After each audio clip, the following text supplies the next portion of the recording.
protect you. We will make the whole planet flourish spiritually. The spiritual prosperity will happen to the whole planet. We all have to coexist together.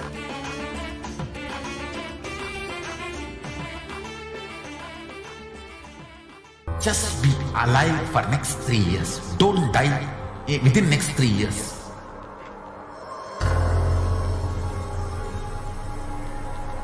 Just don't die within next 3 years.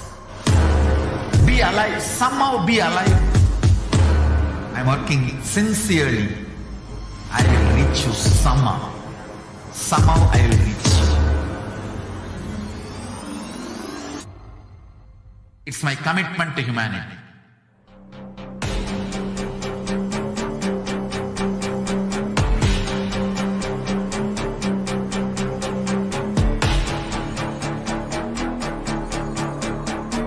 Just don't die within next 3 years. I will reach you wherever you are, whichever corner of the world you may be. I will reach you with enlightenment.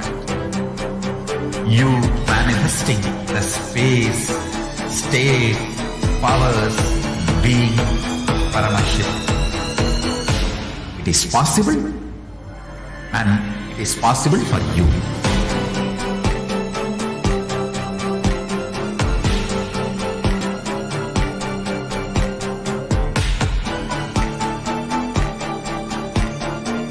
Paramashivoham will reach you with enlightenment sense. I know he is going to do the job. Just be alive for next 3 years. Nothing else.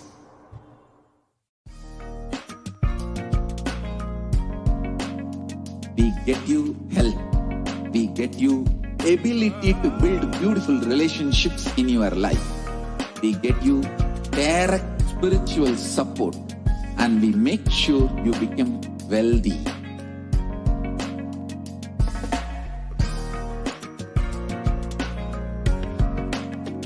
We won't stop giving you just good life.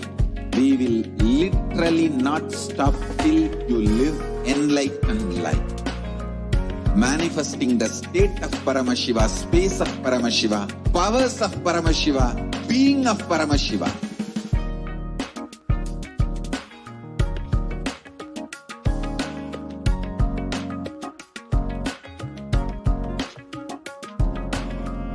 Whole world should become Kailash. I want the whole world to know Hindus have something great to contribute to the world.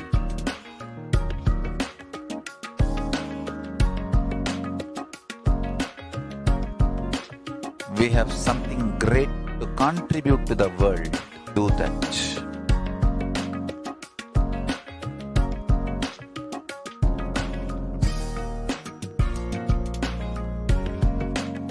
Kailasa is proper customized spiritual service helping you to identify your root patterns of suffering. We have perfected the science of helping every individual from every cultural, religious, nationality background.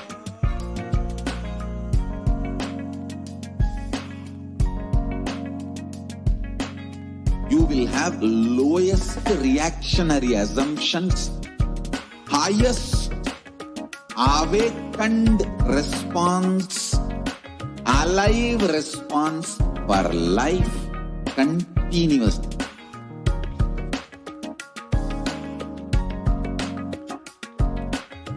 Kailasa is enlightenment ecosystem, literally enlightenment itself in your own home, wherever you are.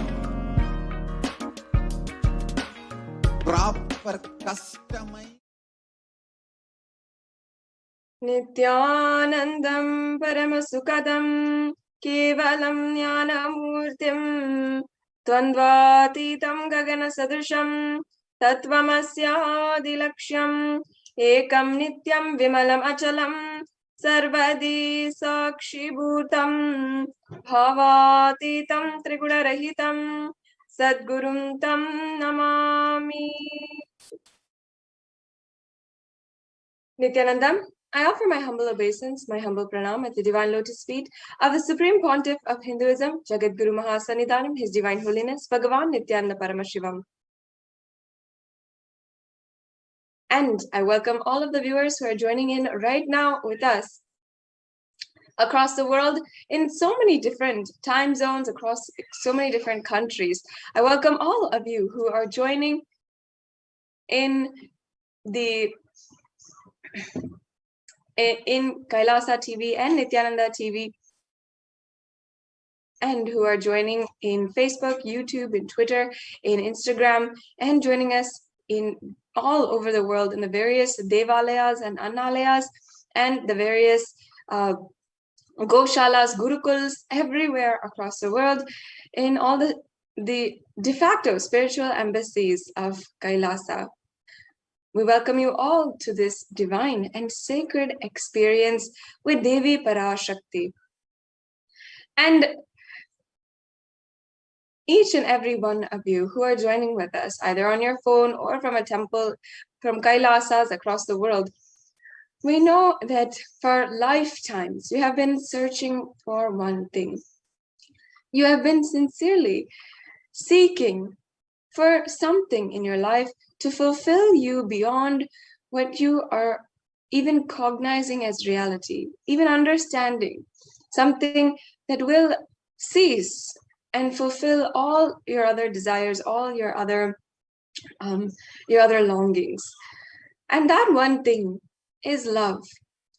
Whether it is wealth, health, or long-lasting relationships, or building a strong family, or building a strong community, whatever it is, we always search for the fulfillment of love inside of us, inside our very being. And while many of us might think that love is giving compliments, spending time with each other, or giving gifts, there might be many different languages of love that we are accepting nowadays, and we see as the ways that we fulfill love. But one thing is for sure, we do not understand love in its entirety. Love is a divine power. It is capable of transcending all other emotions and allowing you to experience higher oneness and higher experiences with the divine. It's capable of making you literally live eternal, making you immortal. It's capable of healing all of your chronic illnesses, which you have been suffering from for years.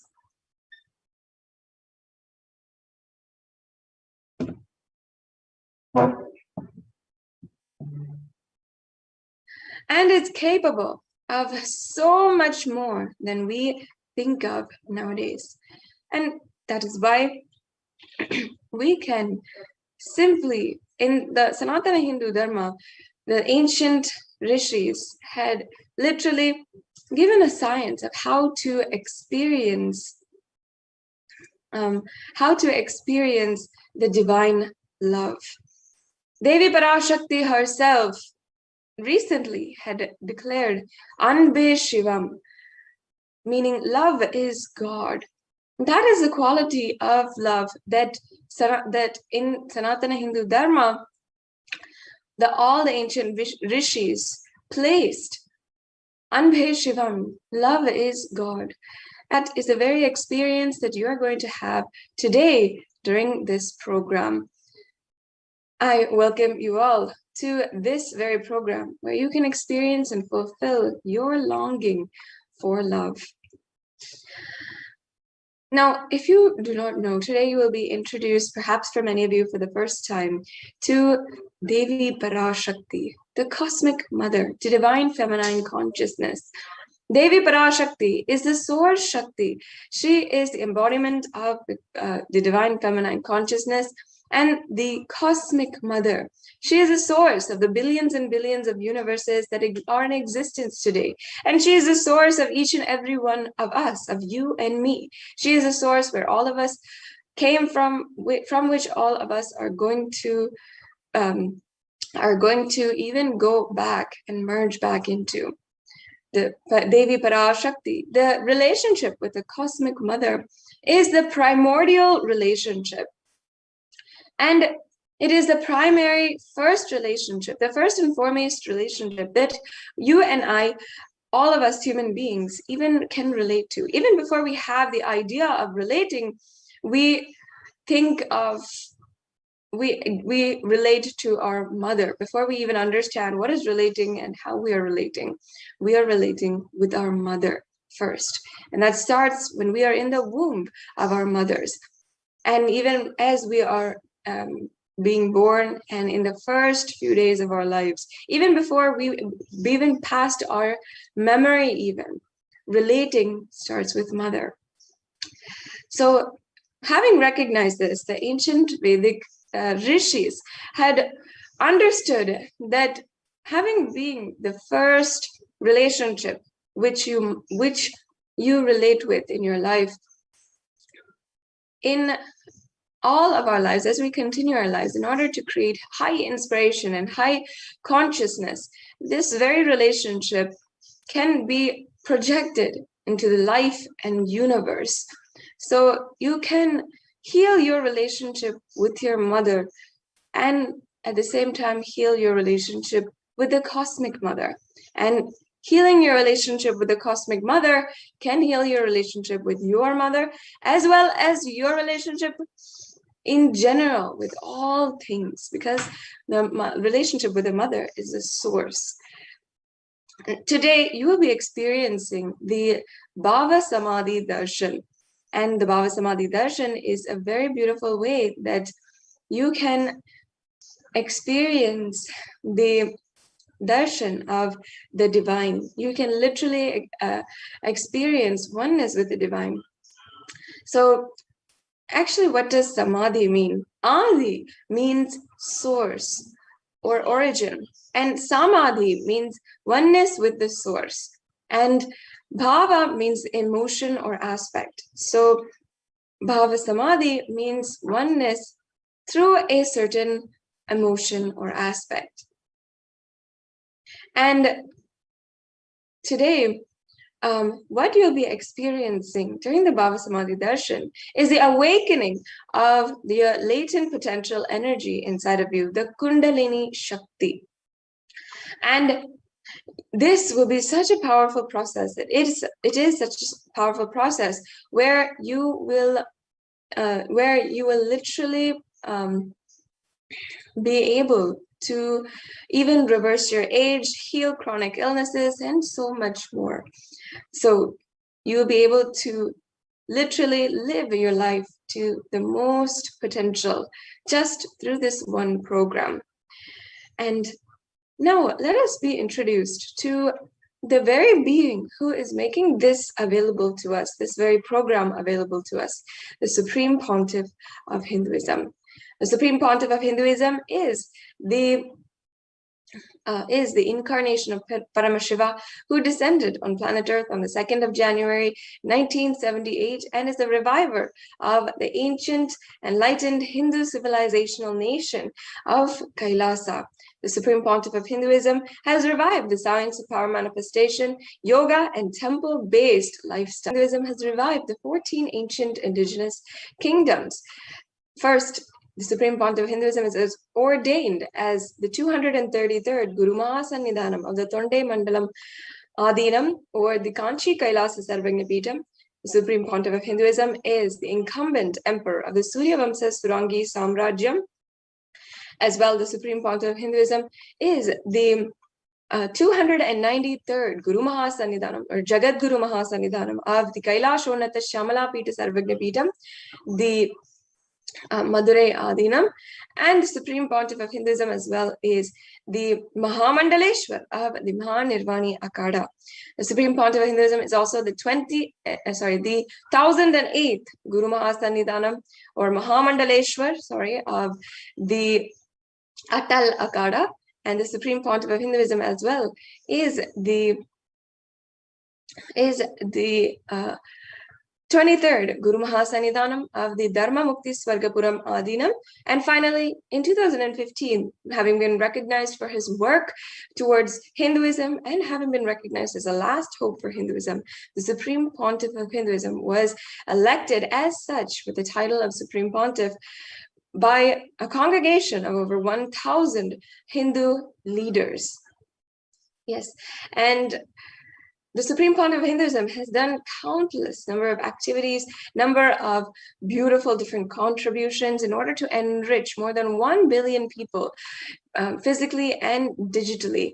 And that includes been commenting on the various different scriptures Sanatana Hindu Dharma that Sanatana Hindu Dharma has, including the Bhagavad Gita, the Upanishad, the Brahma Sutras, the Jain Sutras, the Yoga Sutras, the Shiva Sutras, and countless more. And the Supreme Pontiff of Hinduism is also the reviver of the 108 different sampradayas, the 108 different sampradayas, including the Rudras and Rudrakanyas, the Rishis and Rishikas, the Grahastas, the Sannyasis, the Brahmacharinis, and many, many more. I think there's about 70 more ancient indigenous lineages that Supreme Pontiff of Hinduism has revived. The Supreme Pontiff of Hinduism has revived over 100 Sarvagnapitas, and the Supreme Pontiff of Hinduism has authored over 300 books in English, Tamil, and Sanskrit, which have been further translated into 50 different languages, as well as being distributed with millions of copies all over the world. And the Supreme Pontiff of Hinduism has literally spoken and given sessions for more than 20,000 hours of content. And this is just a mere glimpse into the amount of work the Supreme Pontiff of Hinduism has done over the last 2 decades. So now we'll be entering into the next segment of today's program, and we have joining with us Ma Yoga Prana and Ma Kaladara, who will be guiding each and every one of you into the exquisite experience of the extraordinary Shaktis. So now I welcome all the Balasans to begin the next session in today's program.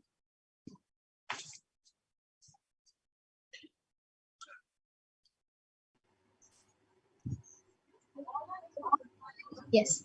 So that was a very amazing introduction to this program and to who is Swamiji. So we thank Masada Shrutriya so much for that.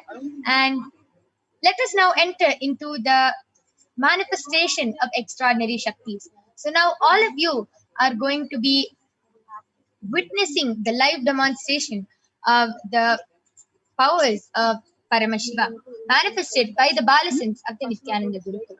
So let us first learn about what are Shaktis. And today you will be witnessing 2 of the Shaktis. The first Shakti is the power of third eye. The third eye is the cosmic browsing center, which is located between the eyebrows. And upon initiation, one can effortlessly express powers and see through the third eye, just as you would with the 2 eyes. And the next is the power of body scanning, where one awakens the ability to scan illnesses, diseases, medically diagnosed issues just through the third eye, and to even reveal solutions for it. So in the Vedagamas, the source scriptures of Hinduism, Paramashiva reveals in elaborate detail that every human being is hardwired to be able to manifest the 463 plus extraordinary Shaktis, the divine powers. And manifesting Shaktis is described as a system, as a method, and a science for human beings. They explore the various possibilities and powers and have access to the various states of consciousness. Shaktis manifest from the fundamental cognition that you are a divine and that you need to manifest the divine, not that you are a man and that you need to reach the divine. So there are 2 types of manifesting powers, Shaktis and Siddhis. Shaktis express from the space of enlightenment as a side effect of feeling connection with the divine and high integrity with the good. Shaktis are the source of enlightenment. Siddhis are powers that manifest from tapas or penance for enlightenment. Siddhis are on the path of enlightenment. Shaktis manifest through ordinary human beings in an extraordinary way, just with initiation from the avatar, and Shaktis are permanent, whereas Siddhis are not permanent and they may divert you from enlightenment. So, who is the source of all these Shaktis? Who gives us all these Shaktis? Paramashiva. Paramashiva is the primordial divinity, the source of all these Shaktis. In Hinduism, the ultimate reality and cause, which is self-effulgent, Swayam Prakasha, all-pervading, unchanging beyond time, space, form, and causality. As a fundamental base of Avyakta, the unmanifest, and the Vyakta, the manifest existence, he performs the Panchakritya, the five cosmic acts of Srishti, creation, Sthiti, sovereign rulership and maintenance, Samhara, rejuvenation, Prabhava, pulling out of delusion, and Anugraha, liberating grace for all living entities. And Paramashiva himself has landed down in the form of the Supreme Pontiff of Hinduism, Jagat Guru Mahasanidhanam, His Divine Holiness Bhagavan Nithyananda Paramashivam, as the 1008th living incarnation and a representation of Paramashiva, the reviver of Kailasa, the ancient enlightened Hindu civilizational nation, the great cosmic borderless Hindu nation. Ever since the beginning of the civilization, the Sanatana Hindu Dharma has been the cradle of enlightened beings and highly advanced sciences. It was where the science of enlightenment and powers, Shaktis, was lived and taught as a lifestyle. And for the first time in modern day, the Supreme Pontiff of Hinduism is reviving these yogic sciences and transmitting it to the world at a record-breaking, never accomplished before speed. And the Supreme Pontiff of Hinduism was recognized as an incarnation at a very young age and was trained and taught to revive these sciences by the Guru Parampara, by the enlightened Gurus. So you can see so many of the enlightened Gurus, Mata Vibhudanandapuri, Pundi Swamigal, Isatki Swamigal, Annamalai Swamigal, Visiri Swamigal, Yogi Raj Yoganandapuri, Kanchi Paramacharya. You can see so many of the Gurus, the enlightened Gurus, who have trained and taught Swamiji to revive these sciences, initiations, and knowledge for billions to manifest the science of power manifestation from disciplines of Vedanta, Tantra, Shri Vidya, Yoga, yogic powers, Mantra Shastra, Siddha Vidya, the science of Aushada, Bhakti Yoga, Paramashiva and Paramashiva Vijnana. How do we awaken these divine Shaktis in us? Every ultimate truth, Jnana, mapped into your consciousness, Prajna, manifests as possibility and the power of every being, Prajnana. So now we will be watching a... So what is Diksha? Diksha is when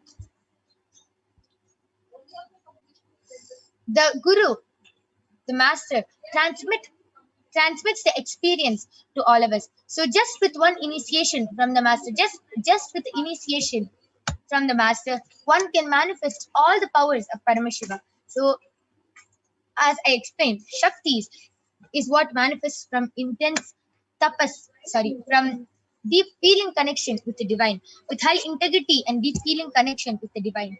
And Siddhis is what is manifested from deep tapas.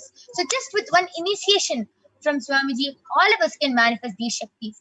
And that is what all of you are going to be getting today after the Devi Parashakti Akashic readings. So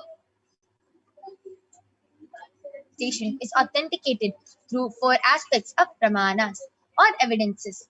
So the first is the Shastra Pramana, which are the eternal unchangeable truths that are revealed in the source scriptures. The next is the Apta Pramana, the experiences and results of Aptas or the authorities of Hinduism who have time tested and verified this science. Third is the Atma Pramana, the experience of the Supreme Pontiff of Hinduism, this millennium's avatar's personal experience of power manifestation. And last is the Pratyaksha Pramana, the empirical evidence from observation and scientific experimentation. So where do we get all these Shastras? Where do we get all these scriptures from? From the Vedagamas, which is a living applied science. Vedas are the ultimate superior authorities for Hindus. They are the pure science where the ultimate truths are explained. Agamas are the scriptures where the applied technology, the applied science is expanded. Vedas and Vedagamas are given the status of Shruti because they are directly revealed by Paramashiva. They are the ultimate, eternal, unchangeable truths, and any reference cited from these Shastras or source scriptures is called the Shastra Pramana. So let us now get ready to witness a very exciting and a unique demonstration of the power of third eye. So along with me, I have a Balasant of the Nithyananda Gurukul. She's 15 years old. Her name is Manitya Kaladharananda, and she is going to be demonstrating this extraordinary Shakti to you.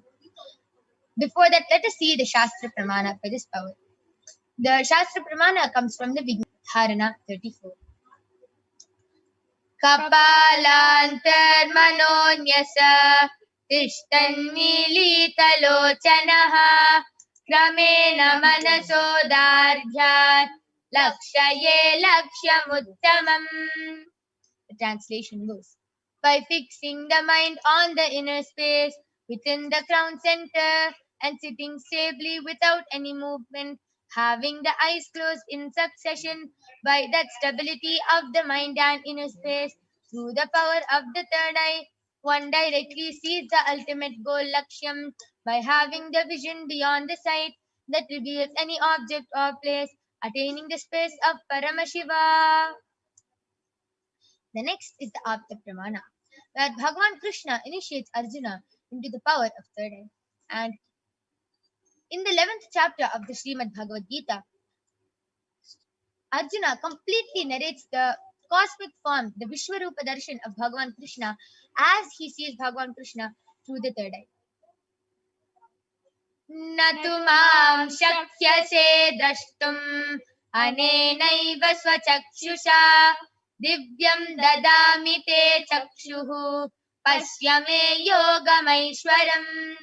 Bhagavan Krishna says to Arjuna, but you cannot see my cosmic form with these physical eyes of yours. Therefore I grant you the divine third eye vision. Behold my cosmic opulence. And next is the Atma Pramana, where Swamiji beautifully shares in his own words how he was able to manifest the power of third eye. Swamiji beautifully shares, and let us now listen to Swamiji's experience from Swamiji himself.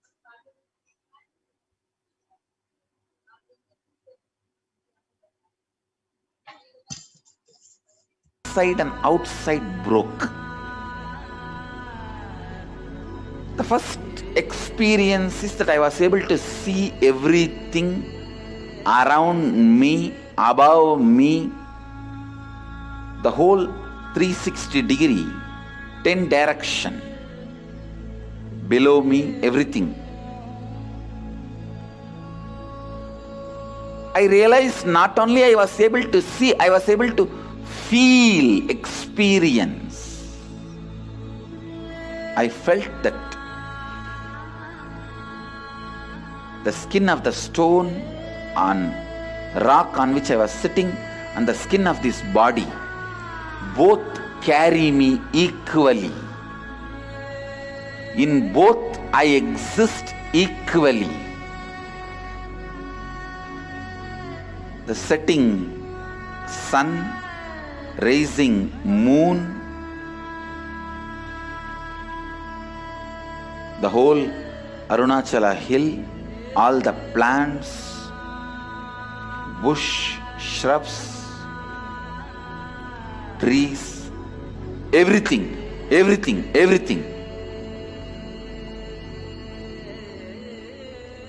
just became so alive.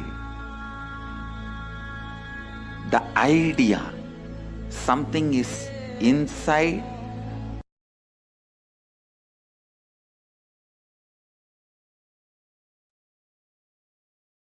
And last is the Pratyaksha Pramana, the empirical evidence from observation and scientific experimentation. So the study measures compare the metabolic cell activity of the brain in conscious and meditative states using the PET, the positron emission tomography. So when Swamiji is doing daily activities, high activity is measured in the brain where the third eye is located. And when Swamiji is in the deep state of Samadhi, only his third eye region is active and almost 90% of the rest of the brain is at peace. So next you will be witnessing the Sakshi Pramana, the experiences and results of the extraordinary manifestation happening through the initiated disciples of the Supreme Concept of Hinduism. So now along with me, I have a balism, and Ma Kaladra is now going to be demonstrating this extraordinary Shakti to all of you to manifest this extraordinary, to understand that it is not only Ma Kaladra or any of the Nityananda yogis who can manifest, it is even you who can manifest these extraordinary Shaktis. So, along with me, I have a medically tested eye band. In front is a complete opaque sheet, and behind is a thick sponge. You can see that there is no gap between the sponge and the opaque sheet, and there is no possible way of light entering.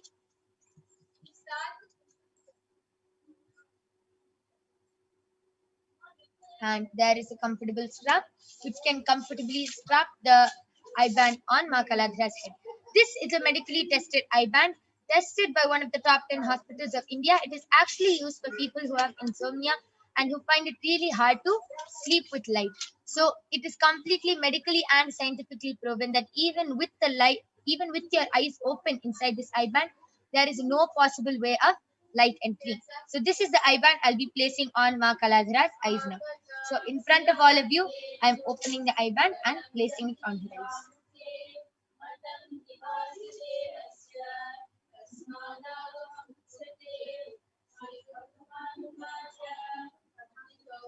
Ma Kaladra, are you comfortable? Yes. Yes. So Ma Kaladra is comfortable and she is not going to be touching the eye band after this. Any adjustments she has, she is only going to be requesting me to do it for her. She will not be touching the eye band to make it more foolproof. Yes. So now I request the YouTube comments to be projected. All of you can go ahead and post all your comments. And while that is happening, Ma Kaladra, I request you to turn to your right, left, up, up, down. So you can see that there's no gap between the sponge and her eyes, and it is completely foolproof. So now the YouTube comments are being projected. All of you go ahead, post anything you want, medical terms, scientific terms, paragraphs, sentences, letters, numbers, anything you want, emojis. You can post anything, and Ma Kaladra will be reading it out live for all of you. You can even post in the language of Tamil, as Ma Kaladra knows how to read Tamil. Please go ahead and post your comments.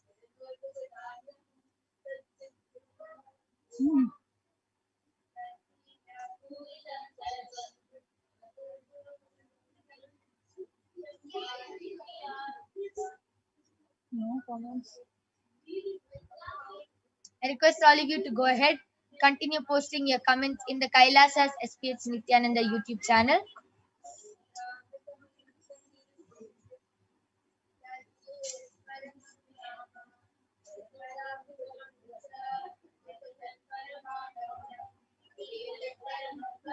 Yes, there is a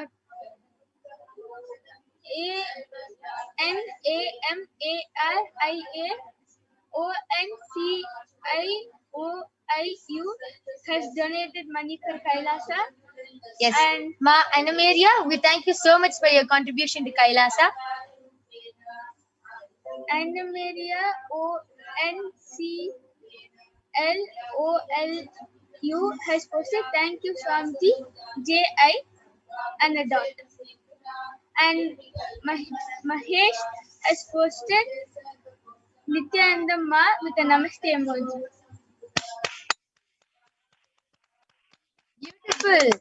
How Ma Kaladra read it so fluently without any mistakes.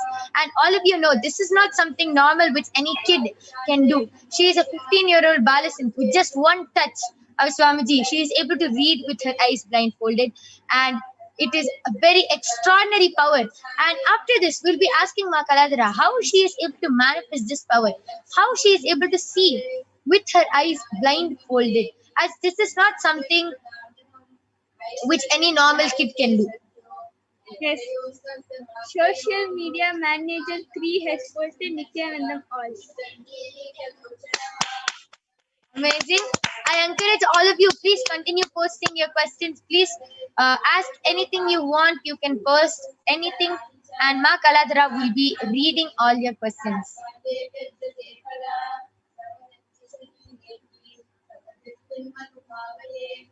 Yes.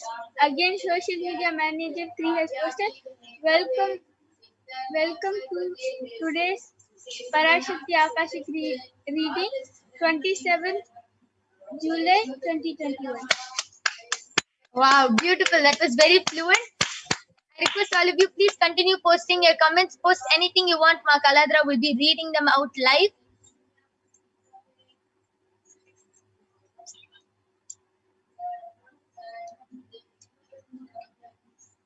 Okay.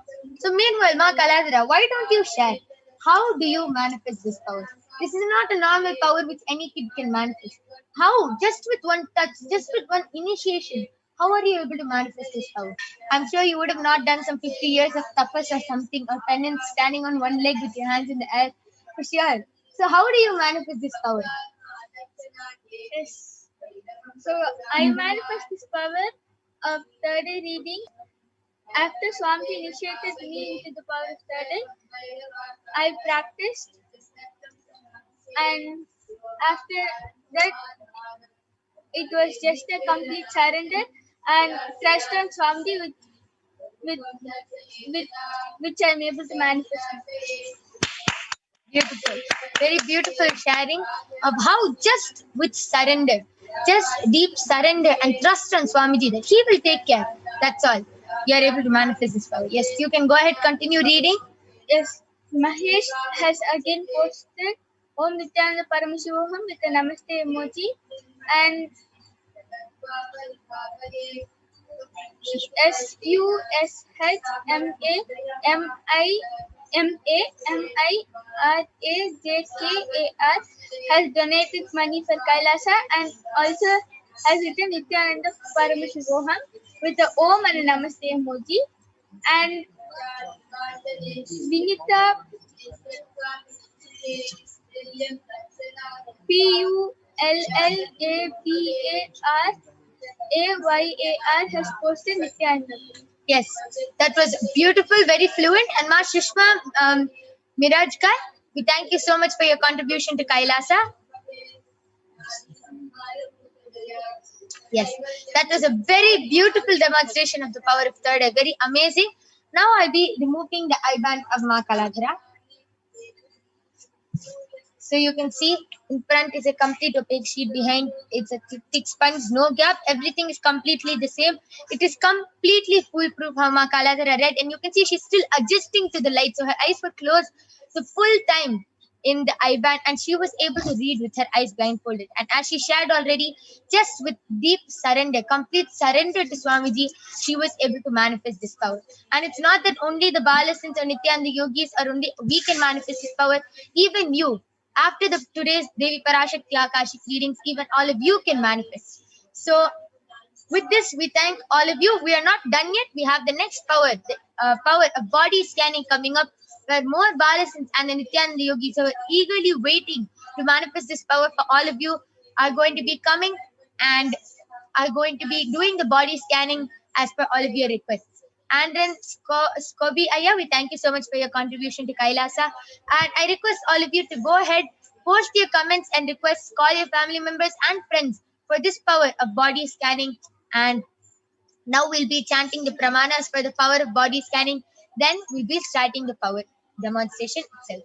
So go ahead, call your family members, friends, and post your comments, requests for body scanning.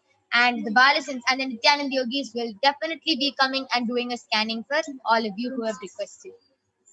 So now we'll be chanting the pramanas for the power of body scanning, which is the power where one awakens the ability to manifest and to be able to scan illnesses, diseases, medically diagnosed issues, and will be able to reveal even solutions for them. So the Shastra Pramana comes from the Vijnana Bhairava Tantra. Swadehe jagato vapi sukshma sukshmatarani cha tattvani yani nilayam dhyattvante vyajyate para. Bhagavan Paramashiva says, cognize deeply that from the subtle to the subtlest constitutive principles of the whole body or swadeha, of the whole universe, simultaneously consist of the essential reality. They are being absorbed in their source cause, Paramashiva. And by the experience of such restful awareness, one becomes complete from all thoughts, and the divine, ultimate, universal divine power, Paradevi, Adi-Shakti, is revealed, and the supreme power manifestation happens.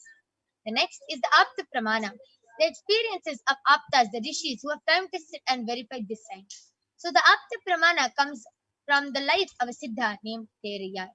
Teriyar was a Siddha and one of the prominent disciples of Agatya.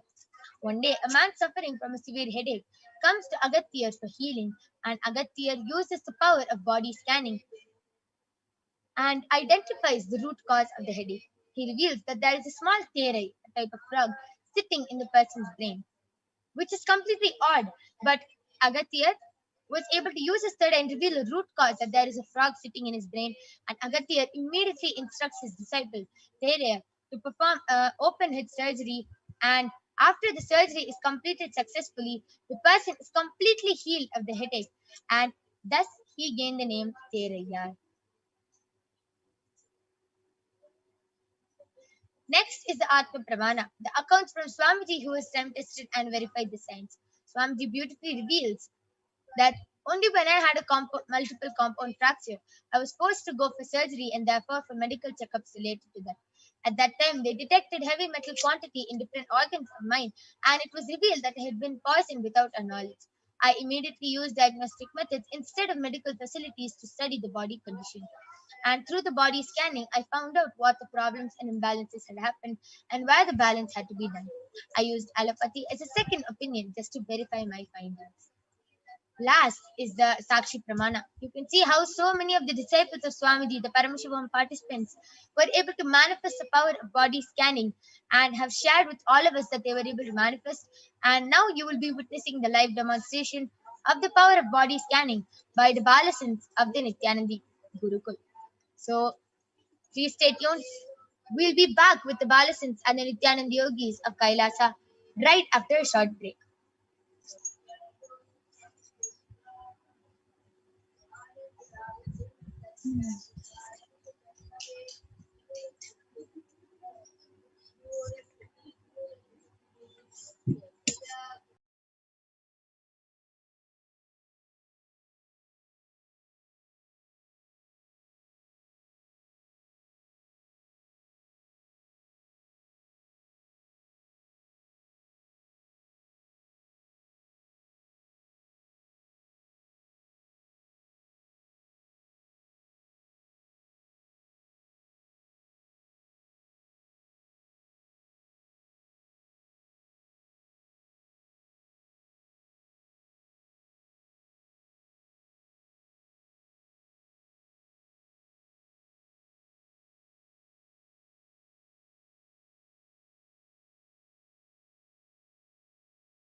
manifesting this extraordinary Shakti of body scanning for all of you.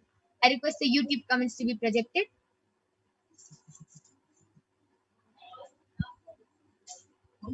All of you go ahead, post your comments and requests in the Kailasa's HDH Nithyananda YouTube channel.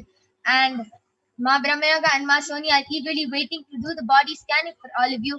So please go ahead, post your comments, and they will gladly be doing a body scan.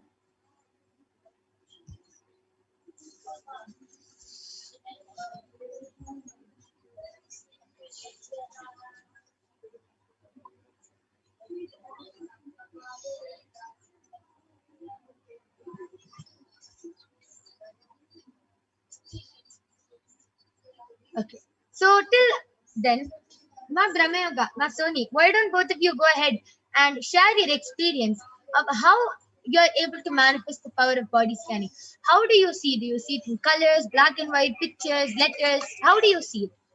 Actually, first I closed my eyes and asked Swamiji, let me connect with you. And then after connecting with Swamiji, there will be a black color body figure. And then so I'll ask Swamiji, then Swamiji, what problem the person has and where and which part of the body it is. So and then it will come. It will highlight in the body wherever the person has problem. It will, like, for example, the person has problem in his knees, so it will highlight over his knees, or sometimes it will come in like pictures. So it will be like literally like a 3D movie. So that's how I do body scanning. Wow, a beautiful sharing. It's literally like a 3D movie. Amazing. That was a very beautiful sharing of how you're able to manifest the power of body scanning. And then Skobi Aya, thank you so much for your contribution to Kailasa.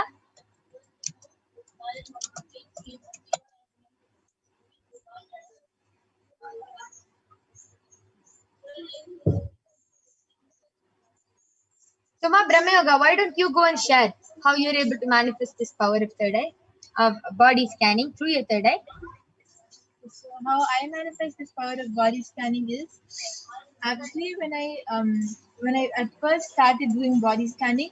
At that time, I used to get a picture of the whole body, and it used to, like, my third eye used to zoom in onto the part of the body which has the problem, and everything used to be in like black and white, or it used to be in grayish color, and very pale color used to be there. But as I started going for more and more demos, and as I started doing more and more body scanning, slowly everything started becoming more and more colorful, and it started becoming more brighter and more real. Like when I closed my eyes, at first, like, the picture used to be very vague. I had to concentrate hard to get the image of the thing and to find out what problem the person has. But right now, if I just ask something, I close my eyes. The moment I close my eyes, immediately, like, it so very vividly, the whole thing comes and everything has colors, all very colorful, and it's very bright and easy to see. Like as I started doing body scanning, the whole image, the whole projection started improving and improving, and right now the whole thing is like it's like I'm looking at a TV. It's like that. Beautiful. That is very amazing sharing, like a 3D movie, how you were able to see and manifest this power of third eye, body scanning through the third eye. So, and then Skobi Aya has requested for a body scanning in the emojis. So, Ma Soni, you can go ahead and do a body scanning for Andren Aya.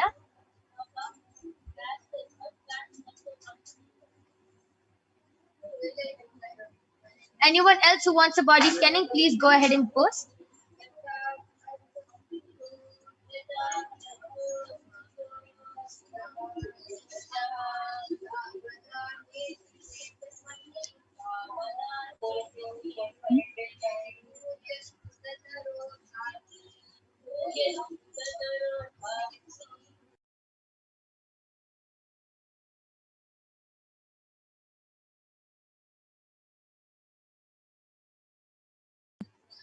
Yes. And now we'll be chanting the Mahavakya 11 times. Mahavakya is the direct passcode which directly connects us to Paramashiva and which raises us to a higher frequency. So now, Ma Soni, Ma Brahmayoga, are going to be chanting the Mahavakya 11 times. And Akash Anand Aya, thank you so much for your contribution to Kailasa. So let us now start chanting the Mahavakya. So please start chanting the Mahavakya 11 times. Om Nithyananda Paramashivoham. Om Nithyananda Paramashivoham. Om Nithyananda Paramashivoham. Om Nithyananda Paramashivoham. Om Nithyananda Paramashivoham. Om Nithyananda Paramashivoham. Om Nithyananda Paramashivoham. Om Nithyananda Paramashivoham. Om Nithyananda Paramashivoham. Om Nithyananda Paramashivoham. Om Nithyananda Paramashivoham. Yes, Raj has requested for a scanning for his root pattern, Sima Brahma Yoga. You can go ahead and do the body scanning for Raj Aya. Nityanandam and Scooby Aya.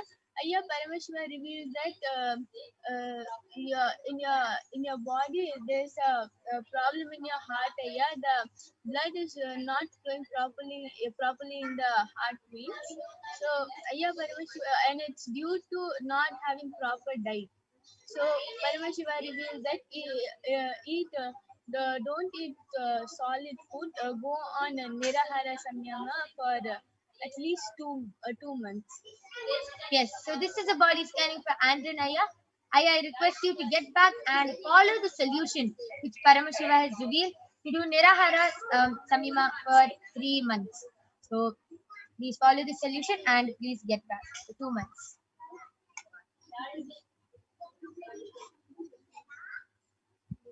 All of you can go ahead and continue posting your comments and requests.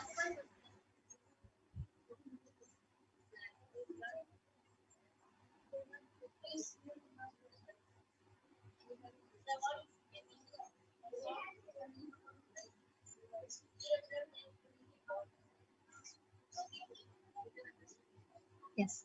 Brahma Yoga, are you ready? You can go ahead. Yes, so Rajaya, Paramashiva revealed to me that you're starting to get cancer cells in your body. Like right now, it's just 1 or 2 which are there, but it's still starting, and that is happening because you are having a lot of you dislike yourself a lot. You don't like yourself, and because of that, you're starting to develop cancer cells. So what you should do is every day, the moment you should first start doing Guru Puja every day, and immediately after that you should sit and you should just do completion with yourself. Ask yourself, why do you not like yourself so much? You just sit with yourself and complete every day for at least 20 minutes if you continue to do that. And also keep a picture of Swamiji, an Atmamurti of Swamiji in front of you, and tell everything to him and ask him to heal you. And if you continue doing this for 2 weeks, you'll see that slowly you'll not have so much of hatred towards yourself, and also your body will start healing. Wow, that is a very beautiful scanning for the root pattern. Rajavendranaya, I request you to get back in the chat session. And Satya Narayan has posted, please scan my wife Subhadra Devi for her physical and mental wellness.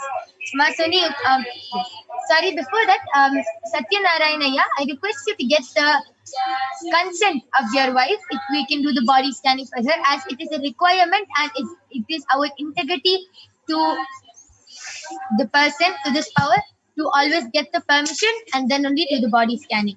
So please get the permission and then get back. Surely we'll be doing the body scanning. And then Aya, thank you for your contribution to Kailasa. Please do get back regarding the scanning which was done by Ma Soni. And Ma Nitya Parvati Priyananda has posted. Can I get a body scanning, please? So Ma Brahmayoga, you can go ahead and do the body scanning for Ma Parvati Priyananda. And Ma Parvati Priya, thank you so much for your contribution to Kailasa.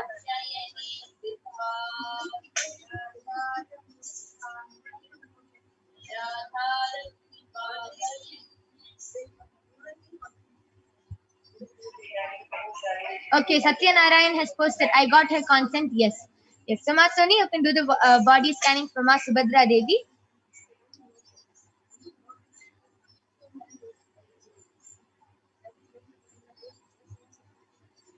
Ryan Ocean Edmund has posted a request for scanning and healing. Yes, I will be doing the body scanning for you.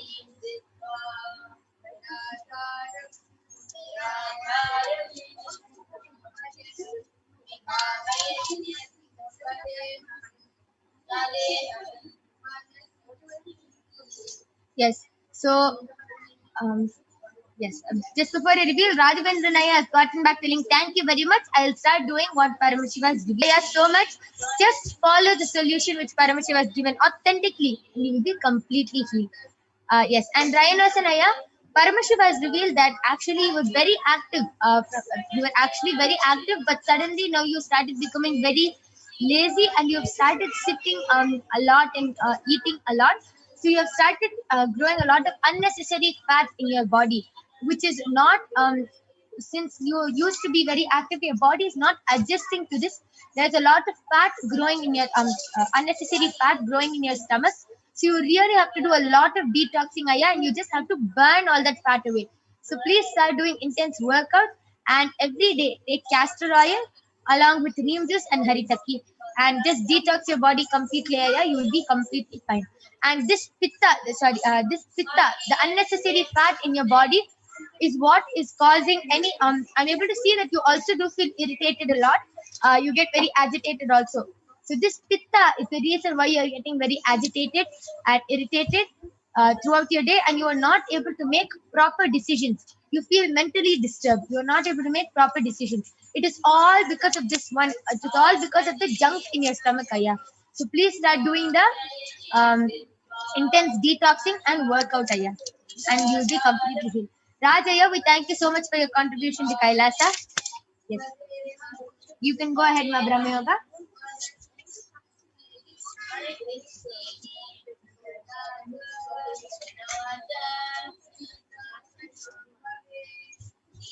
Yes, so Ma Parvati Priyananda, Paramashiva revealed to me that you don't have any major problem in your body.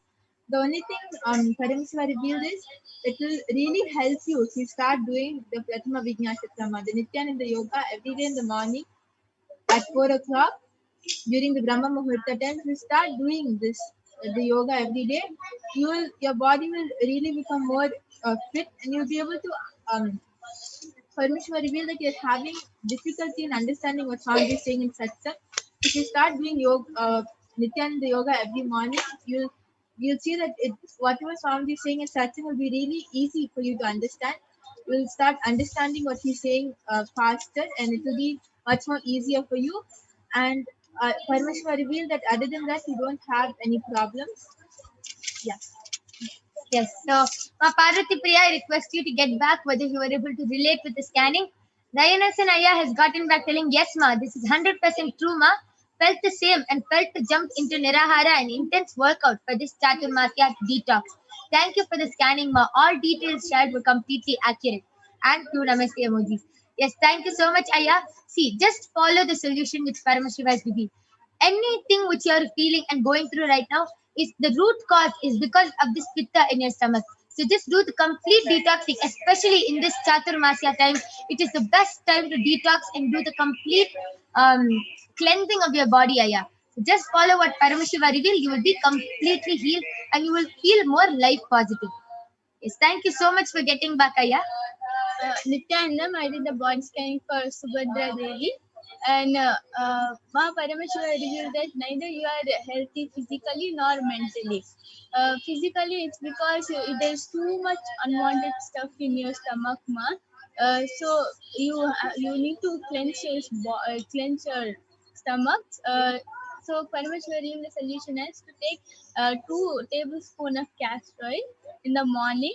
And mentally it's because you're having too much worry, having too much worry about families, like family problems, and desires are not getting fulfilled. It's due to desires towards wealth, relationships. So Parmashiva revealed that to fulfill all your desires, sit in the night before sleeping, sit in front of the Atmamurti and pray to Swamiji to fulfill tell Swamiji all your desires and pray to Swamiji to fulfill all of them. And you'll be completely fine and all your desires will get fulfilled, Ma. Yes, that was a very beautiful scanning for Ma Subhadra Devi. I request you to get back. This was a solution for you and a scanning for you. And I would also like to add on, Ma Subhadra Devi, one more thing. Just Paramashiva just revealed it to me that you have a lot of heat in your body, Ma. So please put a cold pack on your stomach and on your head every day before sleeping, because of a lot of heat you are, as Ma Soni revealed, and the mental health is not good. And this is Paramashiva is revealing this heat in your body is also affecting your mental health. So please do follow this solution also. And with this, we thank all of you, everyone who has joined us in this power manifestation segment, and everyone who has requested for a body scanning and has gotten back. So thank you so much. And with this, we are going to conclude this power manifestation segment. There are upcoming segments where you will be learning about who is Devi Parashakti, what are the Akashic readings, and much, much more. So please stay tuned to the upcoming segments. And due to the interest of time, if you were not able to get a body scanning today, you can come back every day at 2 a.m. in the morning IST and 4 p.m. every day Indian Standard Time. And you can get the body scanning done by the Balasan and the Nithyananda Yogis of Kailasa. So with this, we thank all of you for joining us. Thank you, Nithyananda.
Nithyananda, everyone, welcome back.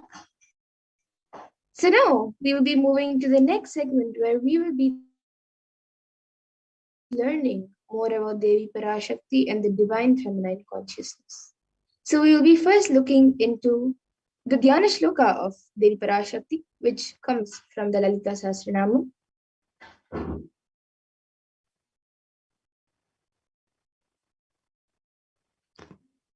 सिन्दूरारुणविग्रहां त्रिनयनां माणिक्यमौलिस्फुरत् तारानायकशेखरां स्मितमुखीमापीनवक्षोरुहां पाणिभ्यामलिपूर्णरत्नचषकं रक्तोत्पलं बिभ्रतीं सौम्यां रत्नघटस्थरक्तचरणां ध्यायेत् परामम्बिकाम्.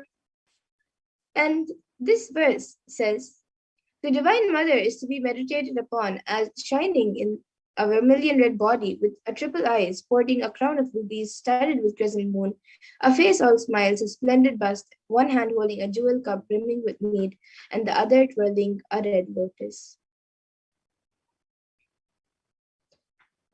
And then another verse, which also comes from the Lalita Sahasranamam, which describes Devi Parashakti. Arunam karunam tarangatakshim dritapashankushpushpabanachapam animadibhiravratam ayukaihi rahamityeva vibhavaye bhavani. And the translation for this verse says, I meditate on the great empress. She is red in color, and her eyes are full of compassion, and holds the noose, the gourd, the bow, and the flowery arrow in her hands. She is surrounded on all sides by powers such as anima for race, and she is the self within me.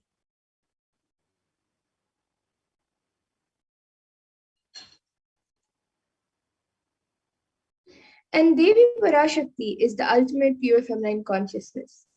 Parashakti is the cosmic mother. It is her cosmic womb from which billions and billions of universes come out and go in. It is the source where the Big Bang and black holes go on and on.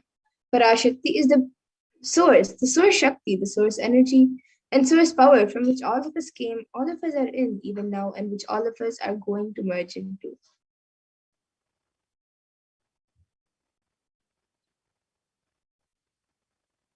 And out of her extreme love and compassion, Parashakti herself is manifesting through the embodied form as the Nijavatara of the Supreme Point of Hinduism, Jagat Guru Mahasanidanam, His Divine Holiness, Bhagavan Nithyananda Paramashivam, gracing us, answering all our questions, attending to our prayers, giving boons, healing us, revealing our past, present, and future, and delivering profound spiritual truths, and ultimately giving us the experience of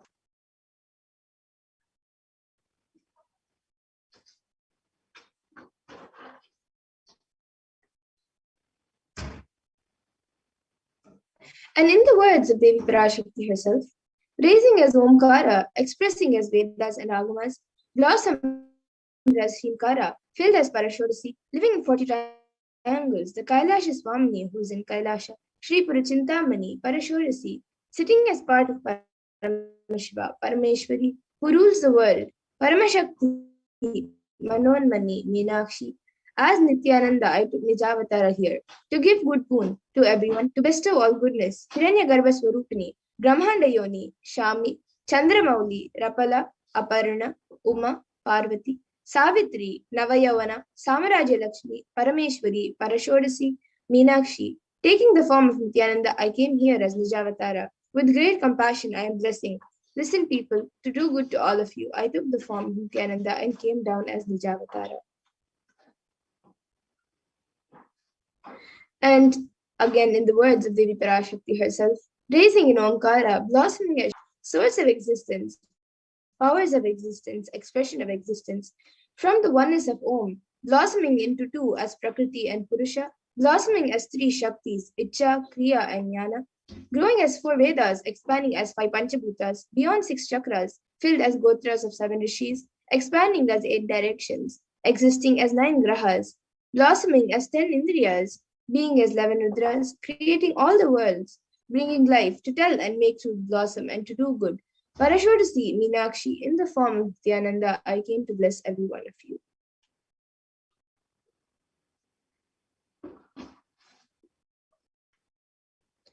And now they can receive Devi Parashakti. So literally you are seeing Paramashiva and Parashakti at that moment. when she is on your screen. So always receive her very traditionally. You can keep 2 betel leaves, 1 betel nut, 1 banana, and a coin in front of the screen as you watch Devi Parashakti. And for those of you who do not know, the coin is actually considered the traditional dakshina in the Hindu tradition. It can be the lowest value in India, it can even be just a paise, and in the US, it can even be just a cent. Swamiji says, I am not trying to monetize. Keep even 1 cent, it is okay. So for 100 days, if you have darshan, it will add up to $1. In India, even 1 paise is okay. And after that, you can offer, after you offer that to Devi, and after the darshan is over, you can do namaskar and eat the banana, betel leaf, and betel nut as prasadam immediately. And the coins which you collect, you can send it to the LA temple. And some of you might be wondering how this betel nut and betel leaf work and how does it benefit you. This betel leaf and betel nut may look too small, but in a few days, all of you will see how much it adds to your sentiment that really she is there. You will not take the Devi Darshan for granted. Rituals will break your monotonous unconscious mentality and lifestyle and remind you and raise you to the powerful cognition. It will break your unconscious behavior. And now all of you can also see how you can set up your tambulam. You can set up the 2 betel leaves, 1 banana and 1 betel nut, and the coin in a plate and keep it in front of the screen. These few items are the basic items kept as part of the tambulam. But if you would like, you can also add the coconut, red bangles, flowers, fresh flowers, and as an addition if you would like. But these 4 items are the main basic items kept in a tambulam. So you can arrange everything in a plate and place it in front of the screen as you have the darshan of Devi Parashakti.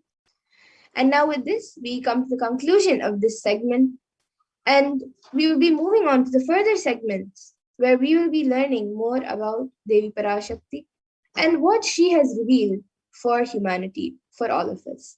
So we will be back after a short break. All of you can stay tuned.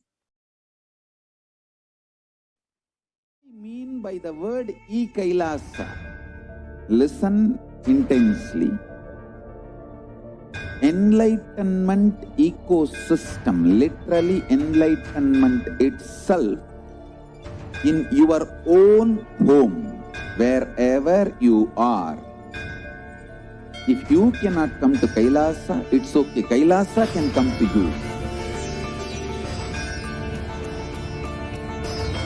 Kailasa coming to you is e-Kailasa.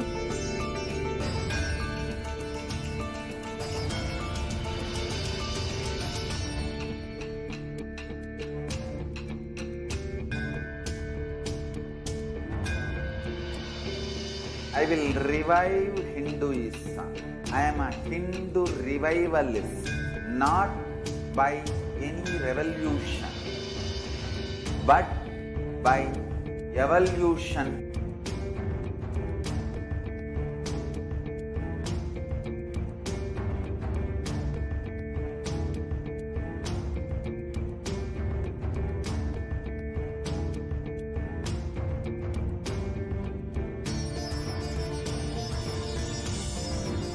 And setting model communities.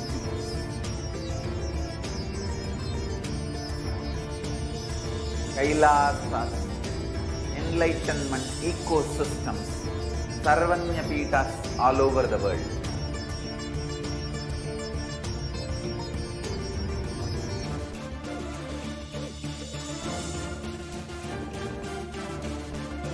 All powerful cognition, knowledge, only when you live, power manifestation and possibilities manifestation happens.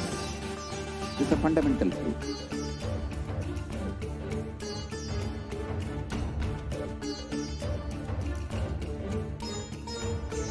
Hinduism cannot live exclusively as one sampradaya. No. All sampradayas of Hinduism is an ecosystem.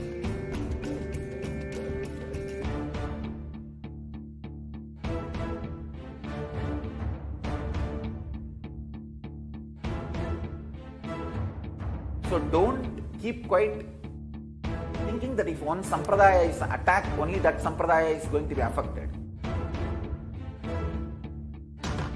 All of us are ecosystem.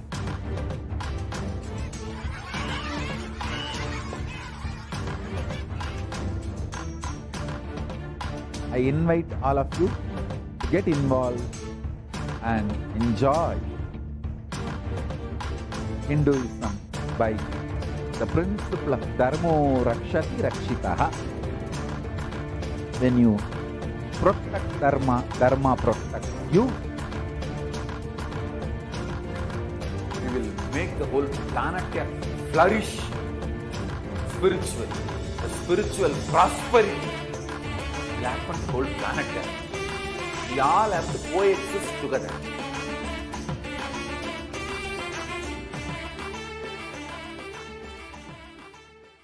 Just be alive for next 3 years. Don't die within next 3 years.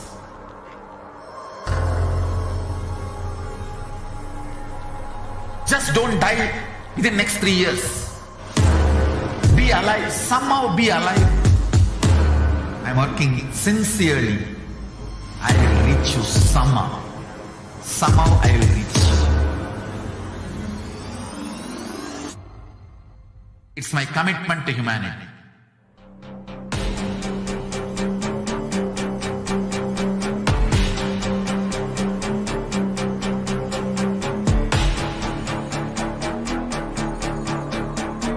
Just don't die within next 3 years.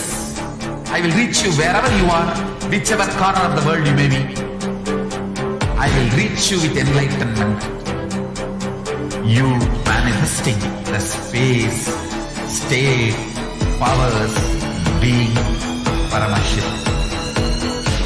It is possible, and it is possible for you.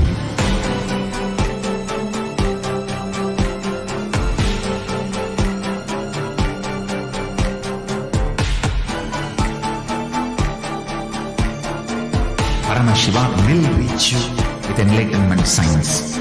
I know he is going to do the job. Just be alive for next 3 years. Nothing else.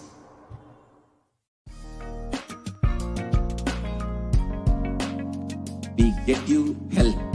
We get you ability to build beautiful relationships in your life. We get you direct spiritual support, and we make sure you become wealthy.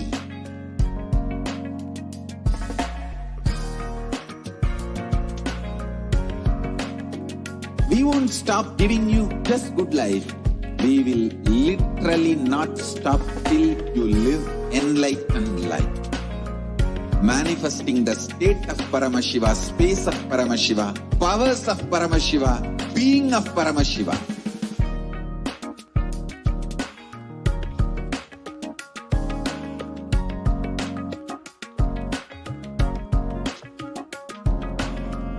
Whole world should become Ekailashian.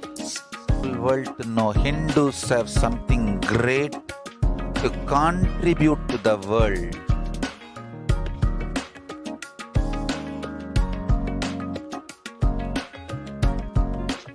We have something great to contribute to the world.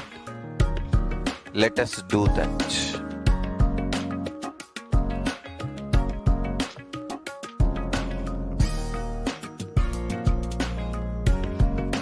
E-Kailasa is proper customized spiritual service helping you to identify your root patterns of suffering. We have perfected the science of helping every individual from every cultural, religious, nationality background.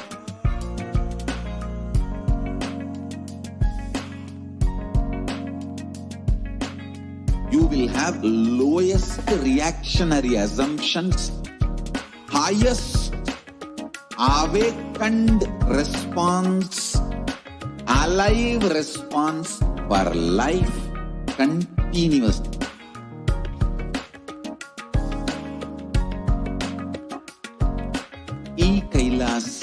is enlightenment ecosystem, literally enlightenment itself in your own home, wherever you are. Proper customized spiritual service helping you to complete with your life negativity, withdrawal from life. Nithyanandam, welcome back, dear viewers. Now we will be entering into the next segment where we will be understanding some of Devi Parashakti's revelations made for humanity during this pandemic and how we can protect ourselves during this pandemic. So let us get started and listen to the first revelation made by Devi Parashakti on the 31st of May 2021 on the sacred secret of Hindu birth.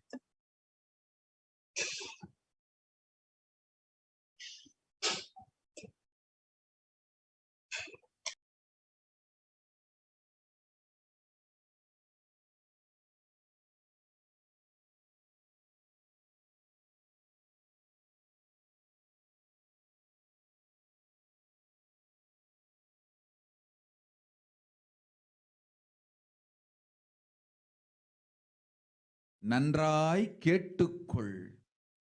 உன் கேள்விக்கு உன்மூலமாய் உலகெங்கும் இருக்கும் இந்துக்கள் எல்லோர்க்கும் அளிக்கின்றேன் உத்திரம்.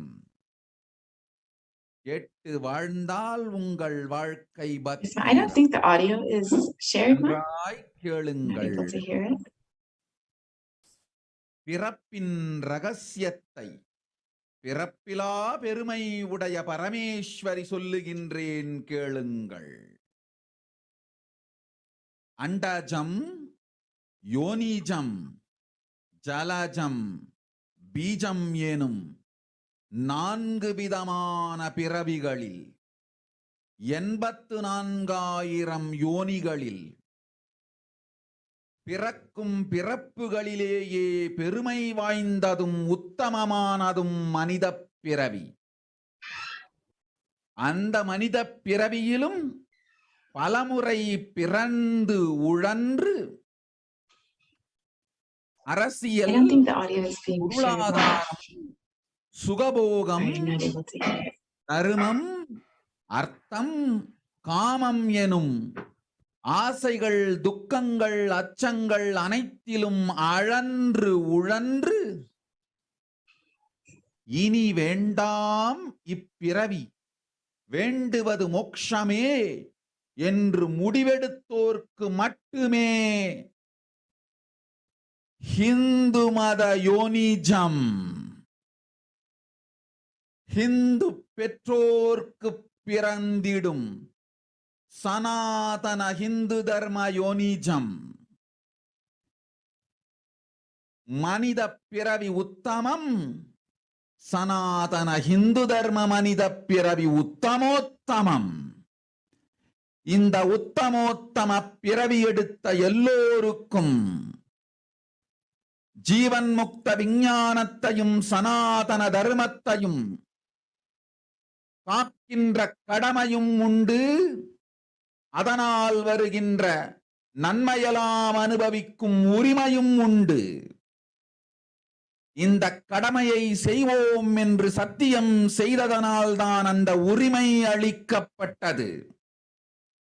பூமிக்கு வந்தபின் மனம் மயங்கி மதிமயங்கி சனாதன தர்மம் காக்க மறந்ததனால் மாயை அவர்கள் உயிரை பறிக்கின்றாள்.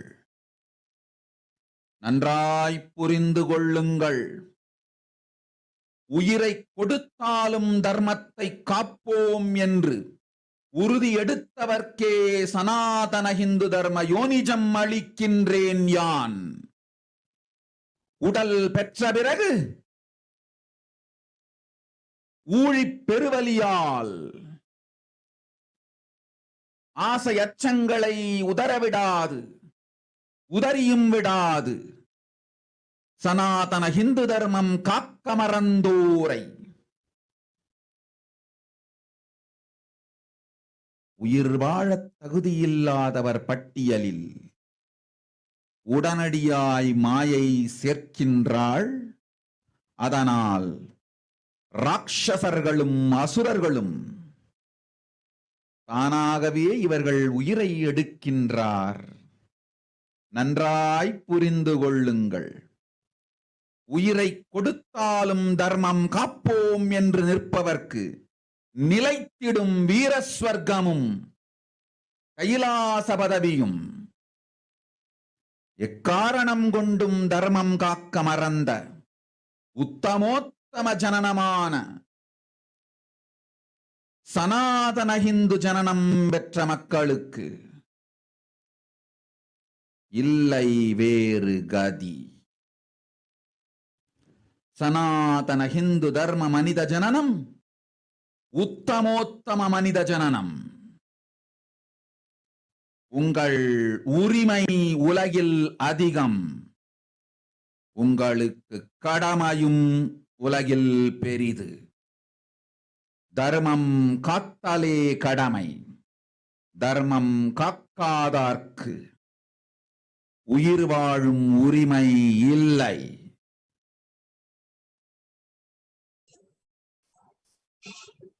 நன்றாய் புரிந்து கொள்ளுங்கள்.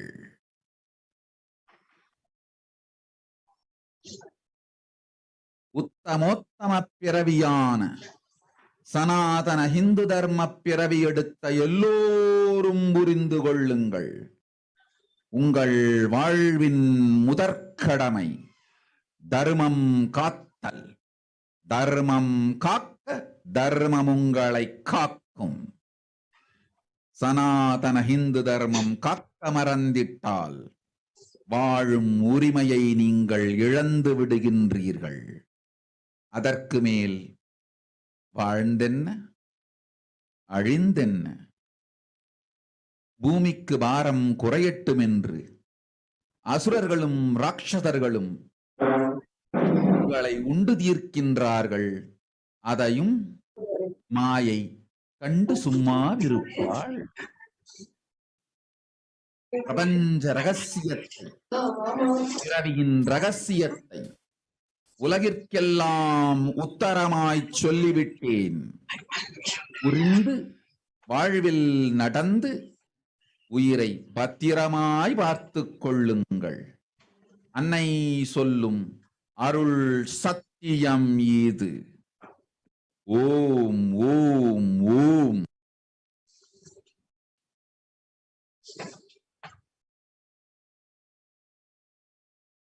Yes, we can move to the next slide, please. கேட்டுக்கொள். உன் கேள்விக்கு உன்மூலமாய் உலகெங்கும் இருக்கும் இந்துக்கள் எல்லோருக்கும் அளிக்கின்றேன் உத்திரம்.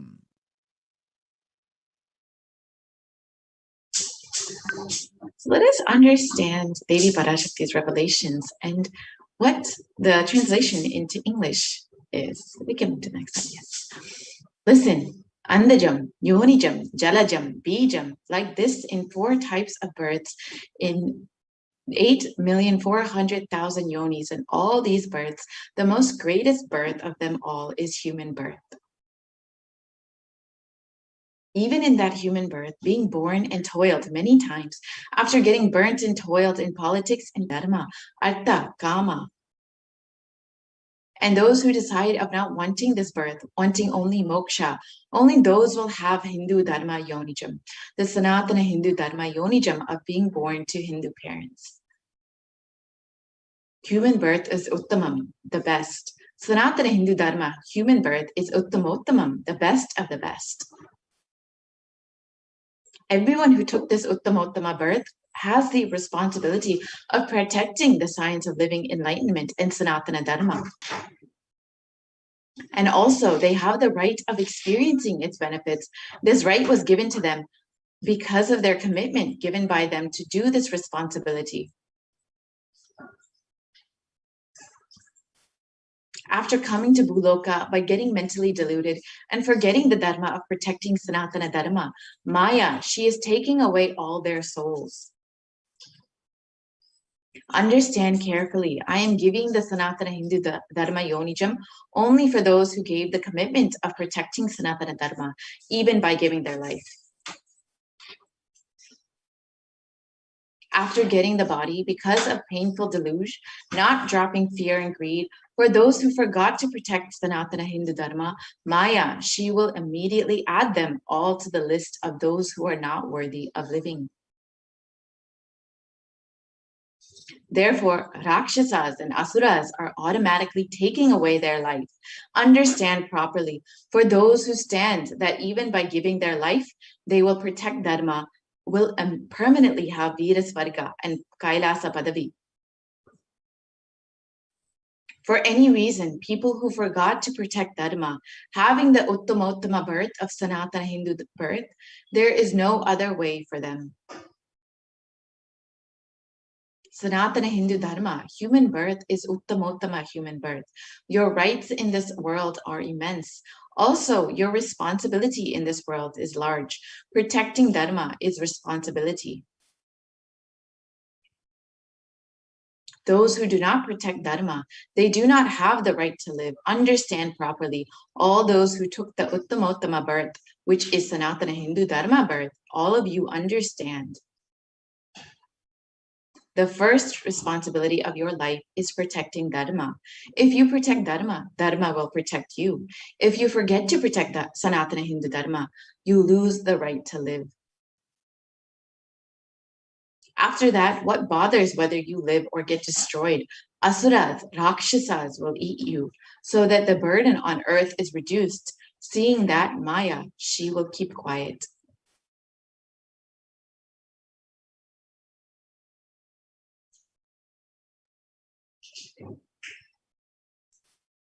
So let us now understand what is the responsibility of Hindus.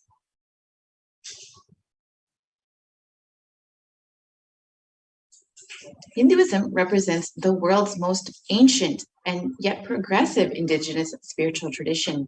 It is an open net framework model of civilization that stands for global peace, vegetarianism, nonviolence, yoga, worship of nature, temple-based living, manifesting spiritual powers, and inherent divinity of every being.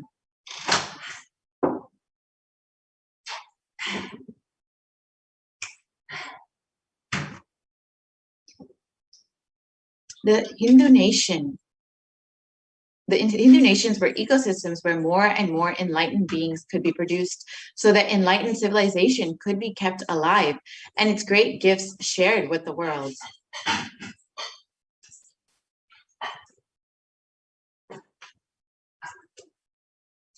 So let us look at the reference of Hindu nations from the Hindu scriptures.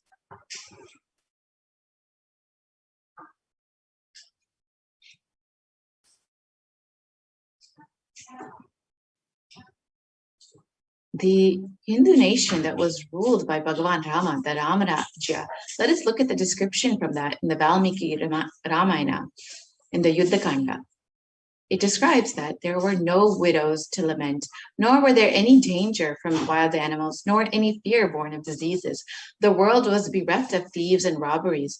No one felt worthless, nor did old people perform obsequies concerning youngsters. Every creature felt pleased. Everyone was intent on virtue, turning their eyes towards Rama alone. Creatures did not kill one another.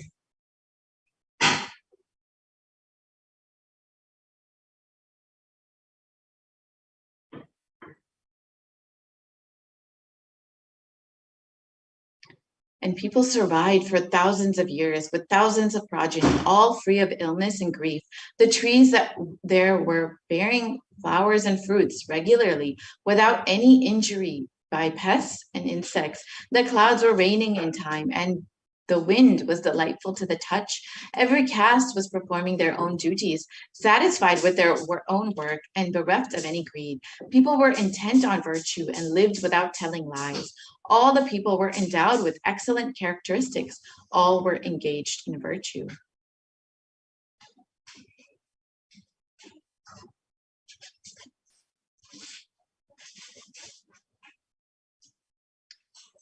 So you can see that the description of the Ramarajya, the ancient Hindu nations, was beautiful and everyone was fulfilled. Here you can see the description of the Hastinapur kingdom ruled by Yudhishthira.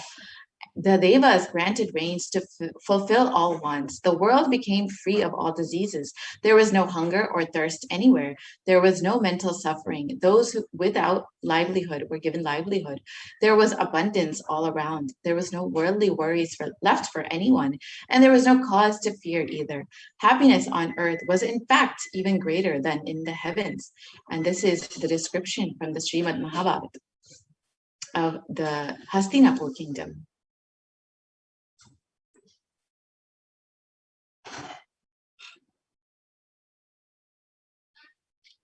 And the contribution of the Hindu nations was immense. The Hindu nations had and have so much to contribute to the world in every field, including enlightenment, health, medicine, art, science, technology, aviation, dance, and music, clothes and jewelry, social system, judicial system, political systems, and legal systems.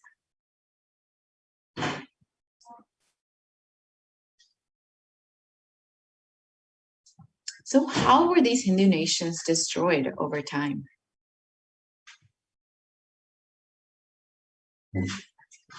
The phase one was the Islamic invasions from the 1800s, from 1800 AD to 1700 AD, which was the physical destruction of the Hindu civilization.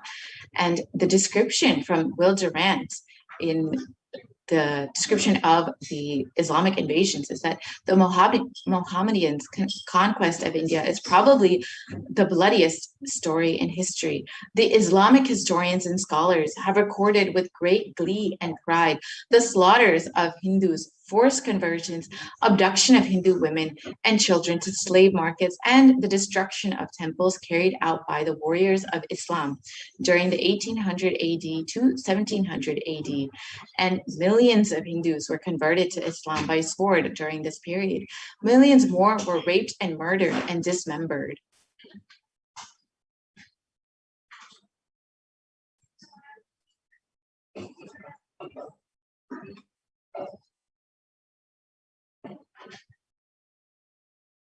Hindus are like the mud. If silver is demanded from them, they must, with greatest humility, offer gold. If a Mohammedan desires to spit into a Hindu's mouth, the Hindu should open it wide for that purpose. God created the Hindus to be slaves of the Mohammedans. The Prophet hath ordained that if the Hindus do not accept Islam, they should be imprisoned, tortured, and finally put to death, and their property confiscated. To keep the Hindus in abasement is especially a religious duty, because they are the most inveterate enemies of the Prophet. And this is the description of the law prescribed for Hindus during the Islamic rule. And here you can see the data of what happened during the Islamic invasions. Over 200 million Hindus were slaughtered by Muslim invaders, and over 100,000 temples were destroyed, and over 1 million deities and sculptures were destroyed during this period.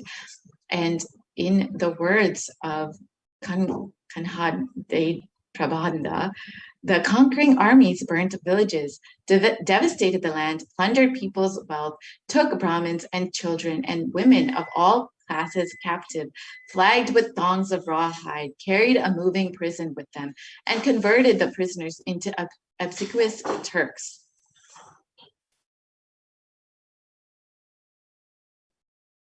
And the phase two was the British occupation, which was from the 1700s to 1947 AD.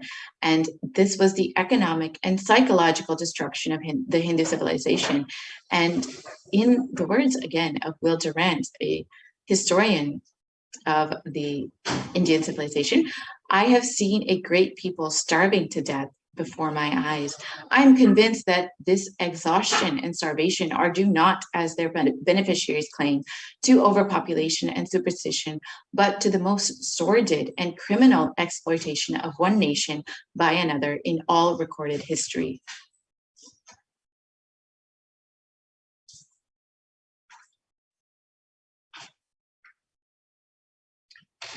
The British Empire used all possible means to destroy the Hindus in order to delegitimize and demoralize the indigenous people of India so that they would become slaves to their own homeland. And This included discriminatory laws to instill feelings of racial inferiority, engineered famines to starve natives into submission, annexed Hindu kingdoms to undermine native rule, mistranslated Hindu scriptures to instill anti-Hindu narratives, destroyed indigenous Gurukul education system, destroyed local industries and forced importation of British goods, and banned Indians from owning or producing firearms.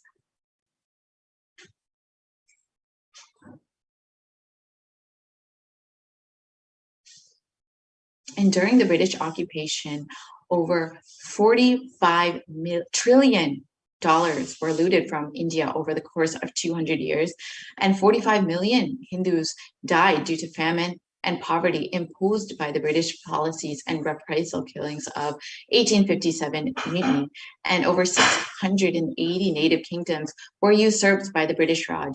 And the description from Shashi Tharoor, the Indian Parliament, was that the British came to one of the richest countries of the world. Over 200 years of exploitation, looting, and destruction reduced it to a poster child of third world poverty.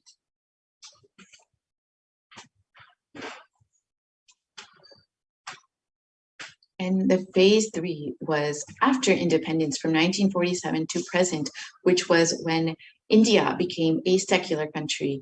And the description is this: brown faces with British attitudes and policies towards Hindus. And the description from Nehru, which was that what a disgusting savage people we are, politics, progress, socialism, communism, science, where are they before this black religious savagery? India can never be a Hindu republic.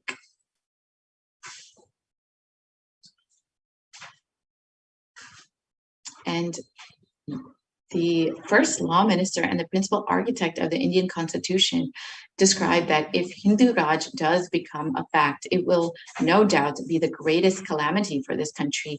No matter what the Hindus say, Hinduism is a menace to liberty, equality, and fraternity.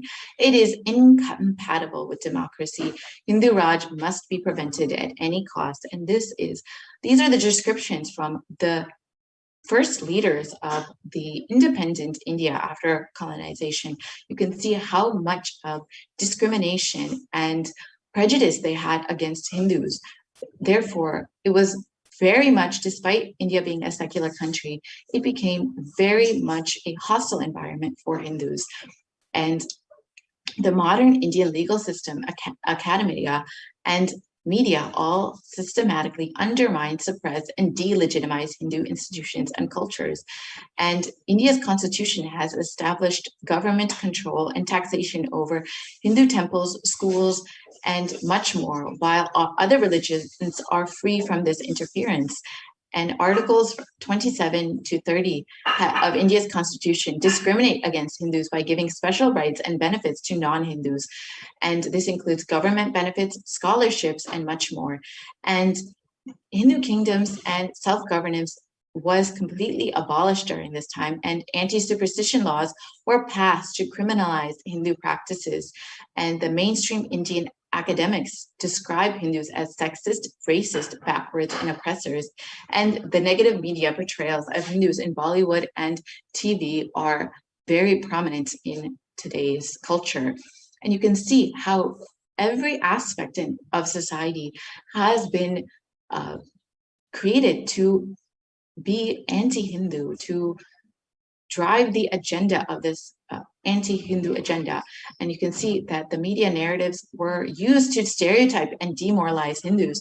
And in Bollywood and other mainstream media outlets consistently portrayed Hindu gods and gurus as cartoonish, dishonest, corrupt, sex fiends, and in a manner similar to the British Imperial. And this media narrative was used to shape the human consciousness further and further the political agenda. And racist British colonial stereotypes portrayed Hindus as superstitious, backwards, dishonest, corrupt, and were perpetrated by their British brown successors in modern India, completely unabated.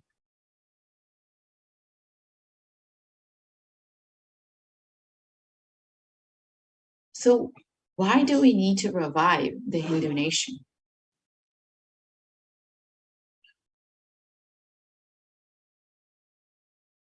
Let us look at the vision for the Hindu civilization given by the Supreme Pontiff of Hinduism himself, Jagadguru Mahasannidhanam, His Divine Holiness Bhagavan Nithyananda Paramashivam. During the time of Mahabharata, we Hindus had 56 deshas, countries, 200 states, 1,700 samsthanas, 10,000 sampradayas. In all 56, we Hindus are persecuted. Now we have lost all of the 56. The last one to fall was Nepal. I am the collective voice of all the persecuted Hindus. I will revive and rebuild a Hindu nation built on the Vedagamic principles as for all practicing and aspiring Hindus, a safe haven for all the persecuted Hindus.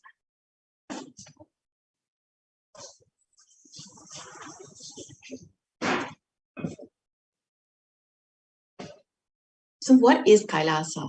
This revival of Kailasa, the Hindu nation, is for reviving this whole life of enlightened civilization and all the great things that has to offer to the world, bringing legitimacy to all the offerings of Sanatana Hindu Dharma and sharing it with the whole world is the purpose of this Kailasa, the Hindu nation. So let us understand the administration of Kailasa. Kailasa is revival of the cosmic constitution. Kailasa is the model nation of how enlightened civilization should be living and administered. Politics, judiciary, education, economy, everything will be revived as Paramashiva revealed in the Vedagamic scriptures, the Sanatana Hindu Dharma scriptures.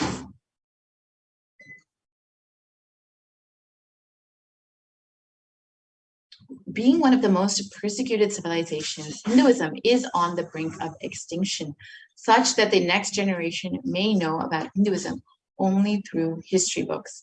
What can we do to stand up for Hindu civilization and all that it has to offer to the world?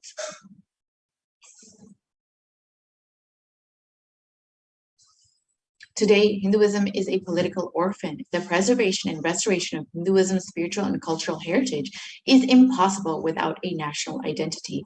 Unfortunately, this is no longer, we do not have the 56 deshas that we once had. Only Kailasa is the only Hindu nation that we have. So let us reclaim our Hindu identity.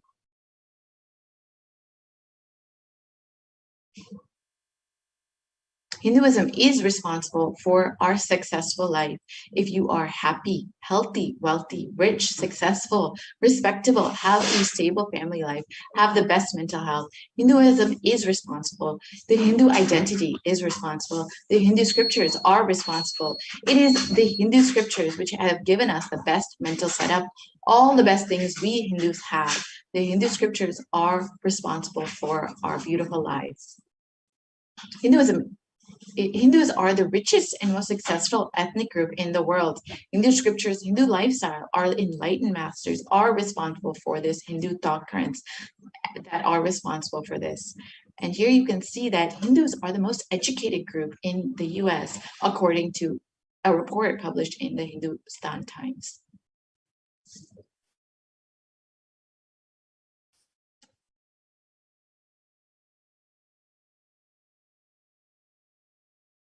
So let us reclaim our Hindu identity. It is not just anti-Hindu elements being active, but it is the responsible Hindus being inactive that is responsible for this whole destruction of Hinduism. Let us now take responsibility for Hinduism and let all the Hindus all over the world reclaim our Hindu identity.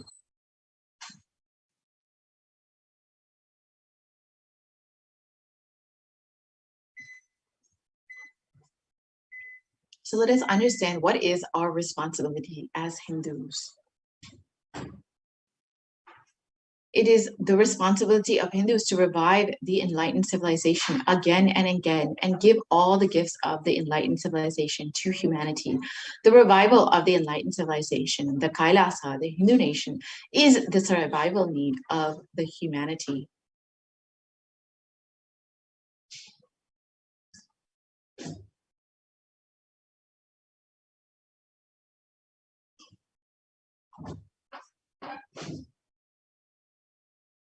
So now is an open invitation to all the Hindus the born Hindus, the practicing Hindus, those who are sympathetic towards Hinduism, those who are curious towards Hinduism, who want to explore and enjoy Hinduism, please come and be a part of the revival. You can sign up to be an e-citizen of Kailasa at kailasa.org and avail all of the benefits that Hinduism has to offer to the world. And let us now listen to the Supreme Pontiff of Hinduism's own words of why Kailasa is needed, why the only Hindu nation is needed for humanity.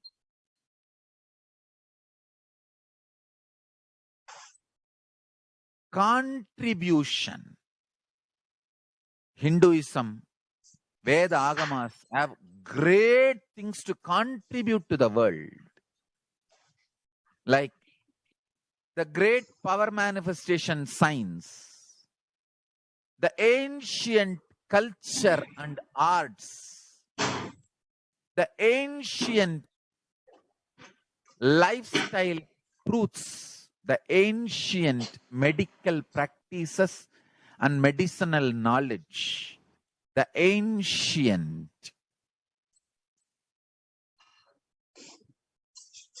indigenous cultural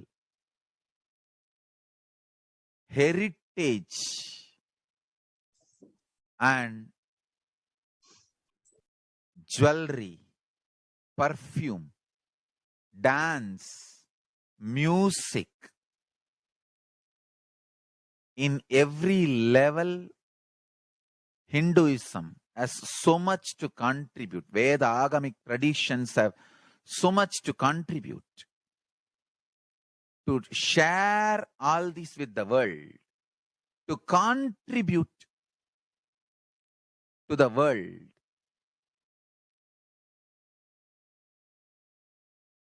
Hindus need to tell the world what they are contributing in every level. The brand of Hinduism itself is enriching and empowering and enlightening. Hinduism is all about enlightening the world. Empowering, enlightening, enriching the world. Contributing.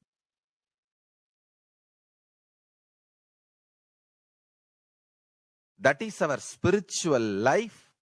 That is our spiritual strength. That is our spiritual core principle.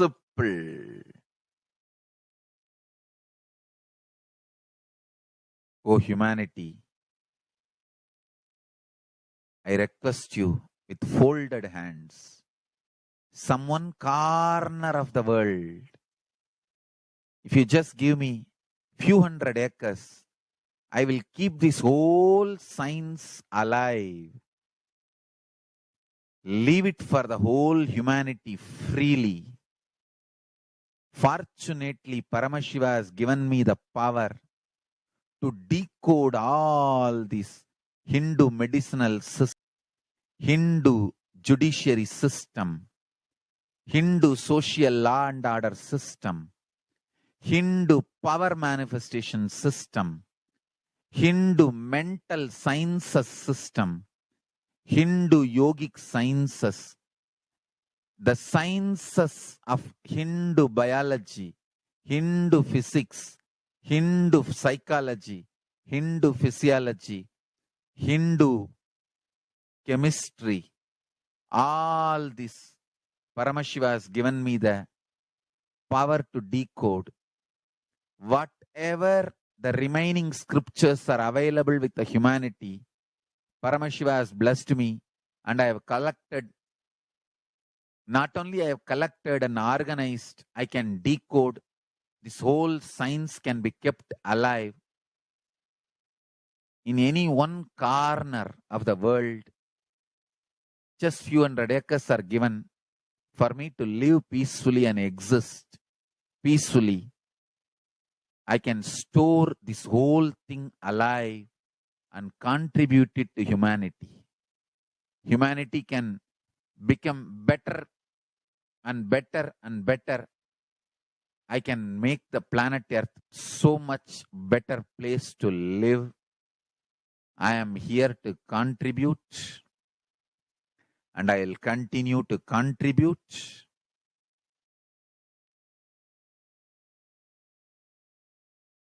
as long as I am allowed to live.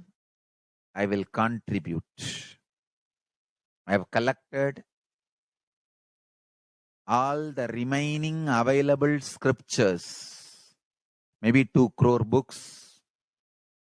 2 crore means 20 million, I think, books on Hindu physics, Hindu chemistry, Hindu biology, Hindu physiology, Hindu psychology, Hindu law and order, Hindu social system, the power manifestation sciences of Hinduism, yogic sciences of Hinduism. I have collected, and Paramashiva has given me the blessings and power to decode. I have decoded and continuing to decode them. If the humanity, somebody is kind enough to give me few hundred acres in one corner of the world and let me live peacefully, I can keep all the scriptures there and go on sharing with the world, revealing these whole sciences to the world, and go on contributing. I don't need anything other than 1 cup of curd rice every day. That's all. A cup of curd rice per day over. I can go on be giving this to the world. I can add to the world. I can make the world a better place to live. That's all I have to say.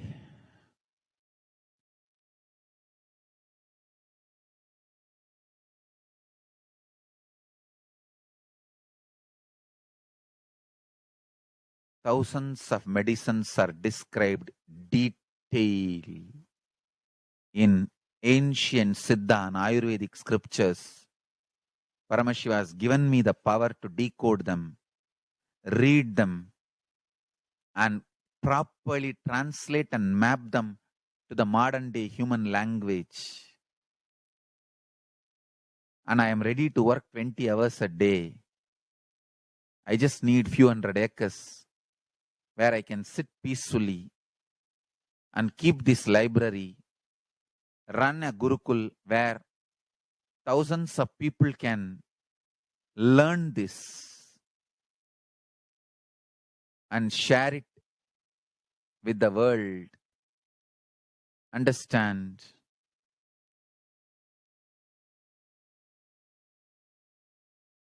I am only interested in contributing.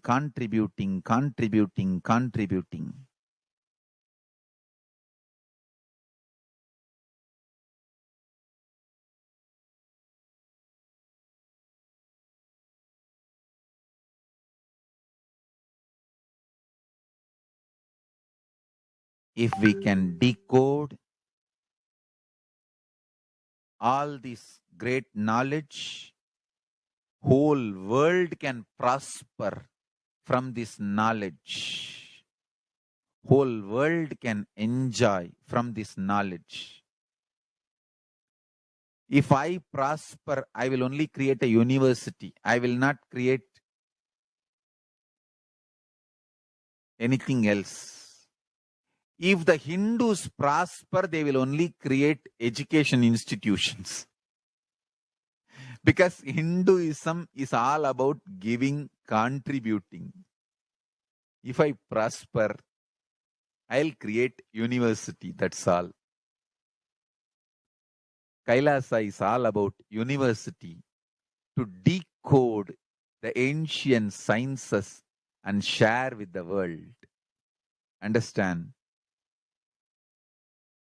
Every day I am sitting and going on decoding, writing notes on my books and writing details on my books. Whether it is making human beings manifest powers, and I have also now started downloading and decoding the science of making animals manifest powers. Whether making people manifest powers or healing,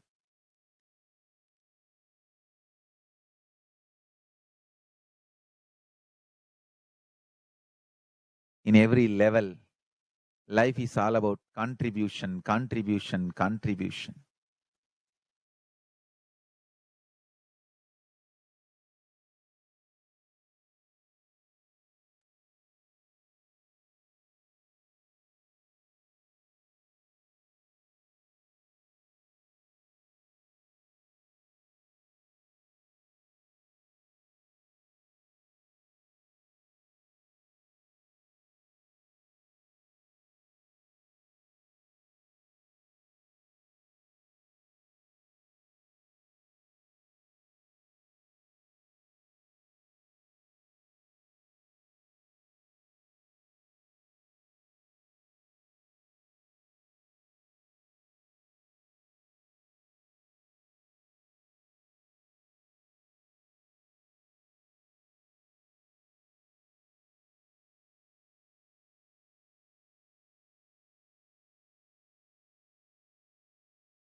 Yes. So now that we have understood from the Supreme Pontiff of Hinduism himself what is a need for our Hindu nation and why we need Kailasa, we will now be concluding this segment and be entering into the next segment where we will understand some of the offerings that we can make to Devi Parashakti and how we can connect with Devi Parashakti through these various offerings. We will be right back after a very short break.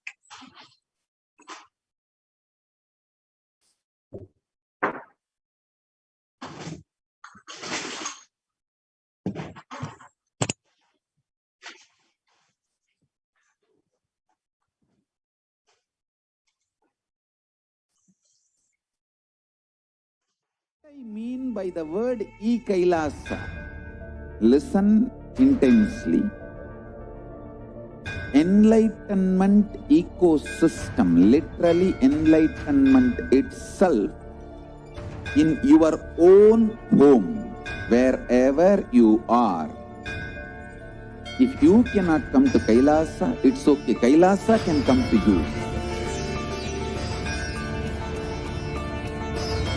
Kailasa coming to you is e-Kailasa.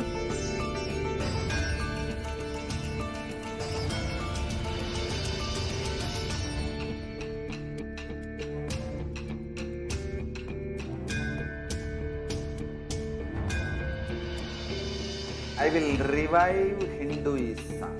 I am a Hindu revivalist, not by any revolution, but by evolution.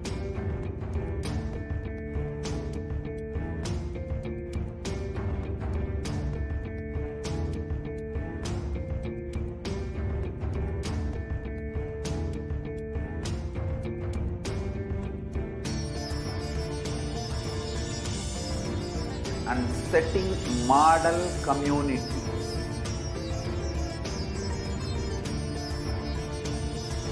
Kailasas, enlightenment ecosystems, Sarvanya Pitas all over the world.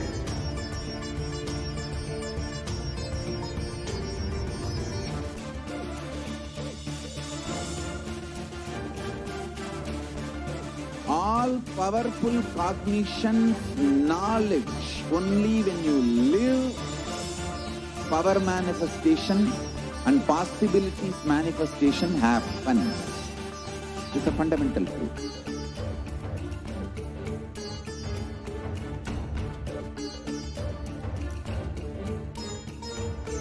Hinduism live exclusively as one sampradaya. No.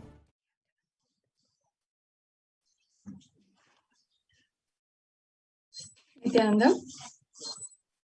Welcome back to all the viewers.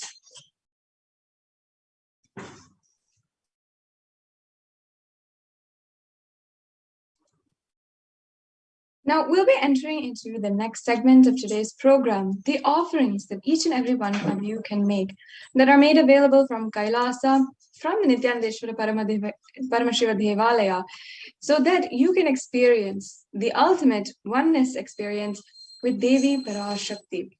In the Hindu tradition, we often do these offerings for our birthdays, our different kinds of celebrations, our marriage anniversaries, or if a new baby is born, or if you are starting school for the first time, or if you are starting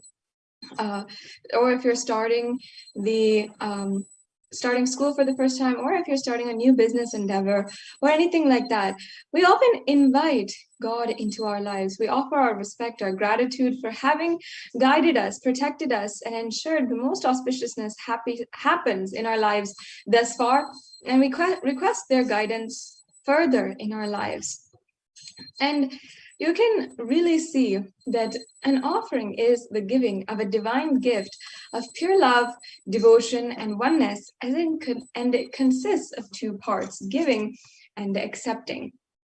And only when the divine accepts what one offers, the offering becomes complete. Offering is not made out of any fear or greed. As I was saying, it is a beautiful tradition, custom, where we're literally living with God. We enjoy their presence in their lives. We enjoy the presence of God. We enjoy that they are in our lives. We love to invite them continuously, no matter if it is our birthday or for our even if we are buying a new car or a new device or new something, we always are asking the blessings of God. And we always request God to be in our lives. And that is beautifully what the Supreme Pontiff of Hinduism is revived as the science of living enlightenment, literally practicing the presence of God in our lives. And any offering that you make is a beautiful way that you can have and experience enlightenment. You can experience the ultimate experience of oneness.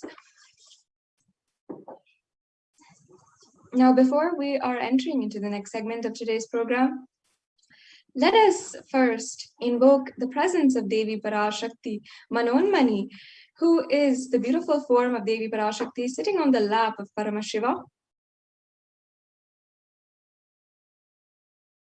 Yes, I'll just be chanting this Dhyana Shloka.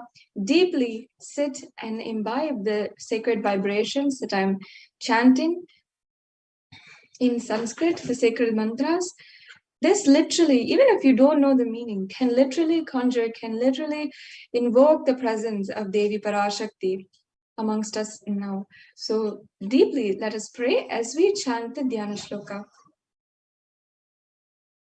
Om Indunivabedakaravahninayam syat pankajavaravaya japakshasarayuktam gahimabhushana vichitravasanam syat tungamukatojvalamato manonmani swarupam. And the English translation.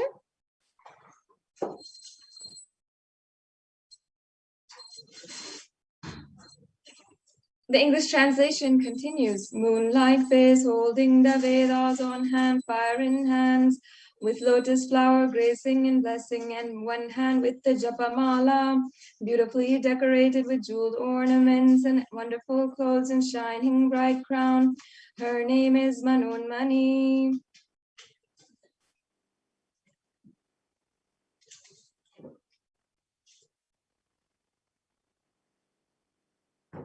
Yes, and the next Dhyana Shloka. Dhyaye devim trinetram shashini bhavadanam vedahastam dadanam savye padmam varadama pare chabhayam chakshamalam divyera varana vibhar vibhushita tanum brahmadi vipujitam devimeva manonmanim pratidinam kamatra dhatrim shubham.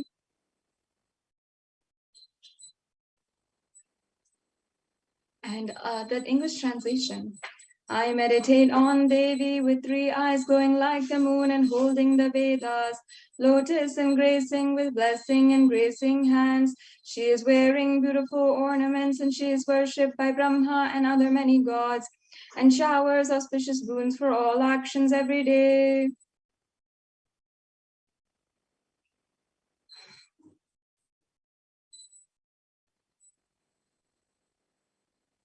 Yes, we can go on.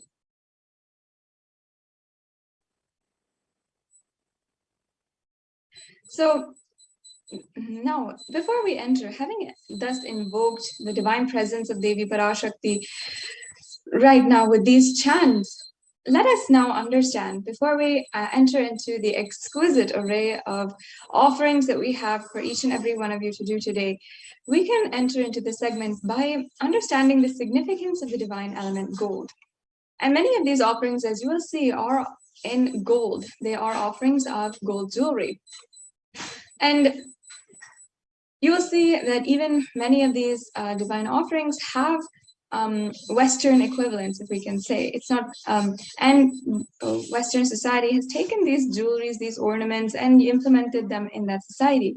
But the significance, the higher context, the spiritual and sacred powers are all actually not lost and not known to the world. That is what the Supreme Council of Hinduism is emphasizing in reviving, bringing back the sacredness of each and every one of these offerings. And we must understand the sacredness of each and every one so that we can understand really the true importance of these offerings to Devi Parashakti. And many of you know and can experience or can relate with, understanding the value of gold. We might understand it superficially in an economic way or as a very valuable and precious metal. And we often give it as a gift when we are on Mother's Day, Father's Day, or on birthdays or weddings. We often give gold as a gift, and we know that it places value on a relationship. But what kind of value? How does it really give that value? It's not just economic. It's not just currency value that gold has. It actually has a sacred and divine property.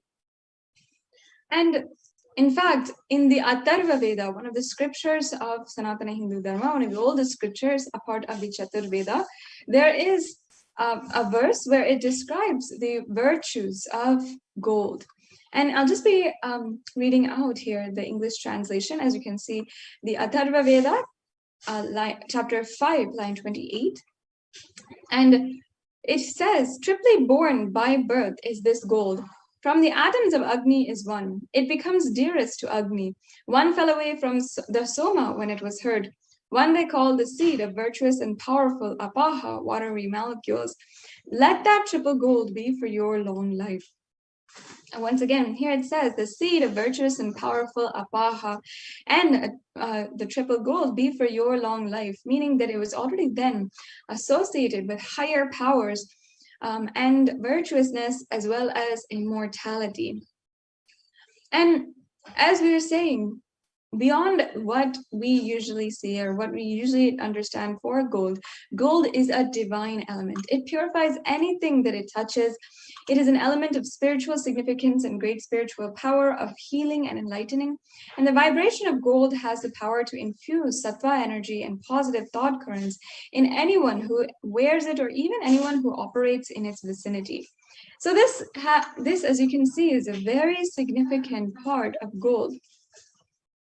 And thus, gold is present in all of the scriptures, the Vedas, Shrutis, Smritis, and Itihasas, in all of the Hindu Puranas, the Hindu scriptures. It is abundantly displayed that gold is the most auspicious and purest metal, which purifies our being. In the Hindu civilization, everything was built in gold, exchanged in gold, and ritual feasts were offered in gold bricks. When one was to be saved from life-threatening illnesses, gold was to be offered as a ritual fee. And gold was in abundance and used for weighing equivalent amounts of commodities, including cows. Kingdoms were built in huge doors of gold, and the streets would have huge columns and huge archways of gold. And even the the elephants, horses, cows, all the different animals, all the sentient beings who lived in coexistence in the society were all dressed and adorned in gold and literally worshipped as God. So as you can see, gold has so much of significance in the Hindu civilization, and it thrived on the banks of rivers of gold. In fact, the Indus River was called the Hiranyamaya, the river of gold in the Rig Veda, and the river Saraswati was called the Hiranyavartani in the Atharva Veda. And thus, gold is a supreme element for offering gifts to ones you love and revere. So, and temples are constructed and paved in gold, deities are made in gold and decked and adorned in gold. And because it preserves the enlightenment energy forever, for literally thousands and thousands of years. So now we have established the significance of the element gold, we can enter into the array of offerings that we have today. And you'll see that we have so many different options from if you want to offer any amount or if you want to offer a more substantial amount and offer your gratitude at the feet of Devi Parashakti and with a more elaborate and powerful ritual as well. So here is the offering of the E-Hundi. The E-Hundi offering is an offering of a general donation of any amount. And all of us Hindus know that when we go to the temple, it's a part of the tradition where we'll just offer a few coins or how much ever we want on that day and offer our gratitude at the feet of Devi Parashakti or our Ishta Devata. So this is a feature now available wherever you are through this E-Hundi offering. So you can offer and you can offer how much ever you want immediately today as well. And you can offer through the registration forms with a credit card or debit card, or you can offer through credit card, debit card, or PayPal through the YouTube Super Chat. And we will be going over how you can offer that later.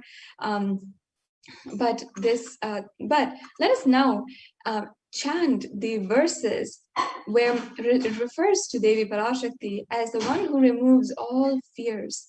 Sorry, we can go back to the previous slide.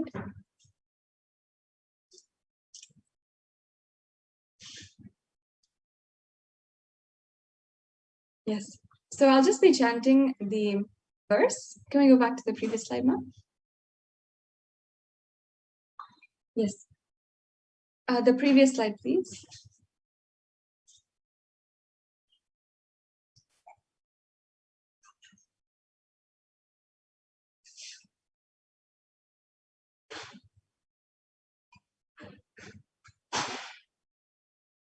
And the slide before that.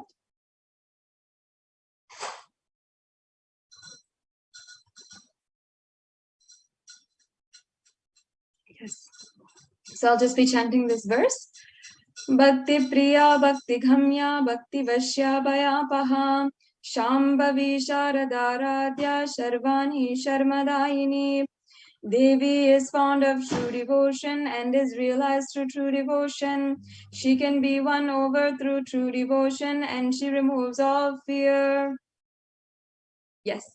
So as you can see, if you have any fear in your life, you can be sure to offer your fears. You can offer everything, and Devi is going to remove that just through this very simple offering today.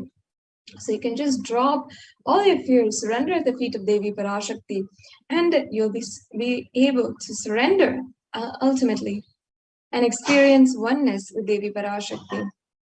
In fact, it is stated that Devi likes to be worshipped in autumn.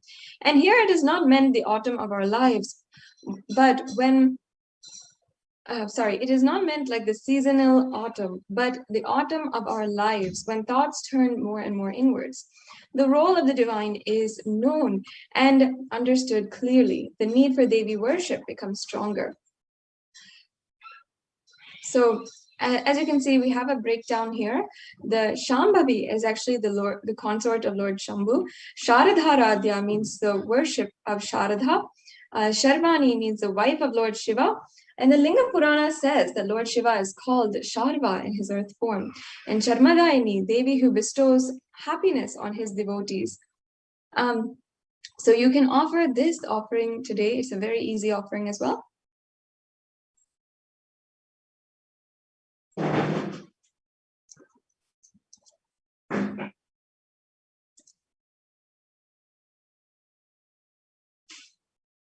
Yes. So the next offering is the Sankalpa chanting. In the Hindu tradition, we have a beautiful tradition to offer the Sankalpa. And the Sankalpa is a mantra or a chant which has and bestows and has the power and bestows, blesses every devotee with so much of auspiciousness. And the mantra itself has blessings embedded within its lines of going beyond fear, greed, lust, and manifesting Shaktis, manifesting beautiful powers, and also achieving the space of oneness with Paramashiva, Parashakti, and at the feet of the Supreme Pontiff of Hinduism himself, the Nijavatara, who is gracing us with the Devi Parashakti darshan every single day. So this Sankalpa chanting offering is referred in the Devi Mahatmyam, chapter 12, verse 34, where it says, the goddess enchants this universe and she herself gives birth to this universe. That goddess, being prayed without interest in anything, gives that knowledge that leads to salvation and gives wealth in the materialistic sense. So the offering of this Sankalpa, the conscious resolution, blesses the person offering with all fruition of the desires and wishes which he is yearning for. The next slide, please.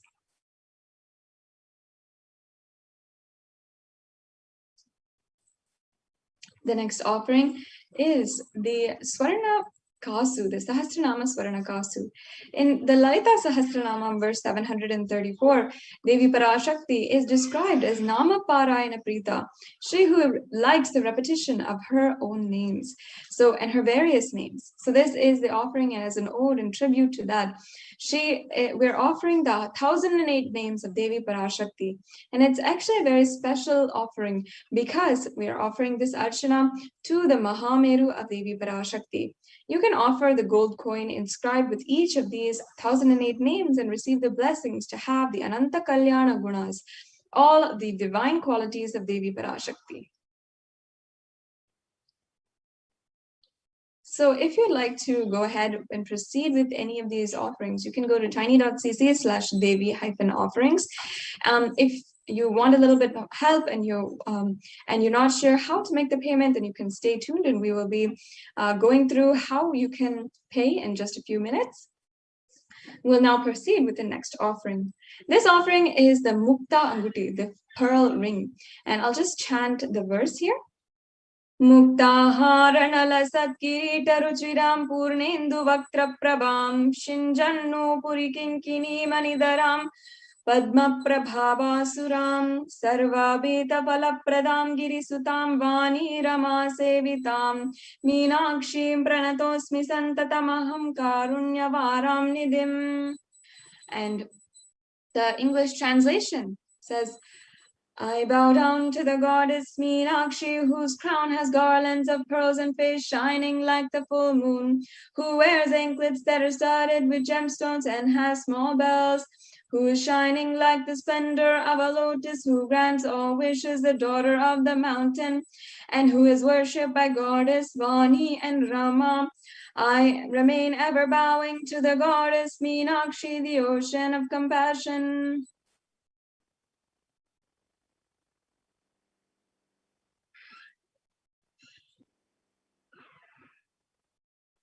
Yes, and you can offer this pearl ring to receive the blessings to be showered by the compassion and pure love in all of your business endeavors. Devi Meenakshi is the one who literally manifested Kailasa on planet Earth and ruled the whole 56 deshas as one civilization under one rule. So from her itself, the sovereign queen, the divine sovereign queen, you can receive the blessings to fulfill your highest ambition. The next slide, please.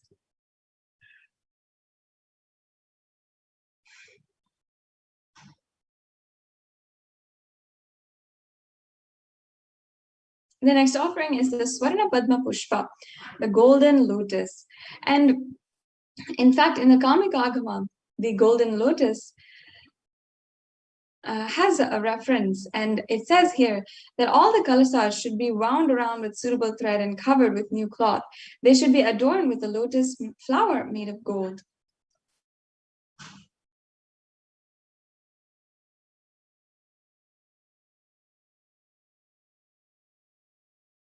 And in fact, there are hundreds of scriptural references for the using lotus in the worship of Paramashiva. And not just the worship, but also in the arts and architecture, everything has something to do with the lotus.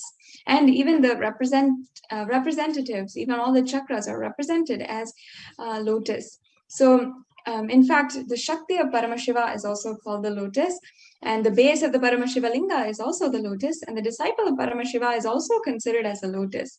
So you can offer this golden lotus in any size that you wish to be blessed to have the state, space, powers, and being of Devi Parashakti in your inner space amidst any and every adverse situation in your life.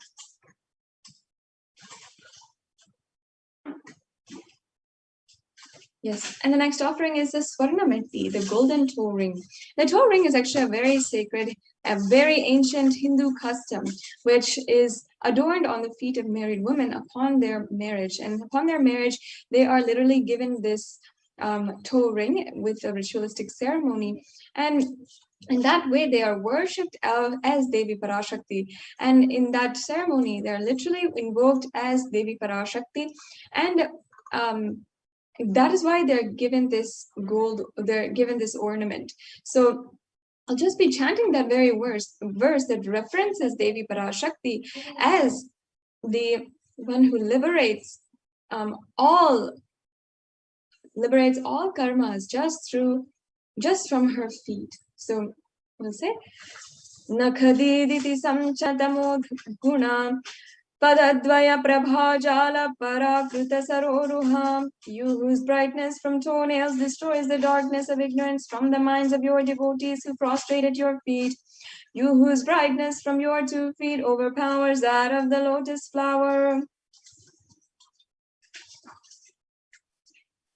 The next slide, please.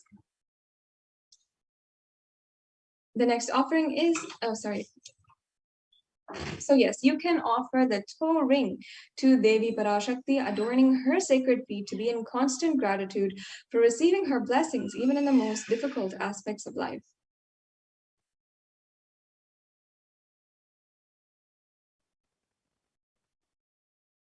The next offering is the Swarna Mangtika, the golden hairline jewelry. And this is another offering which is a traditional piece of jewelry. And in fact, this Mangtika goes from the crown of the head to the forehead, and sometimes it spans the entire head as well. And this is referred in the sacred scriptures where Devi Parashakti is described as Shuddha Sarabhi Varshini, meaning she who makes the nectar flow in all of our nerves from the Sahasrara, she who gives the very pleasant experience of the enlightenment.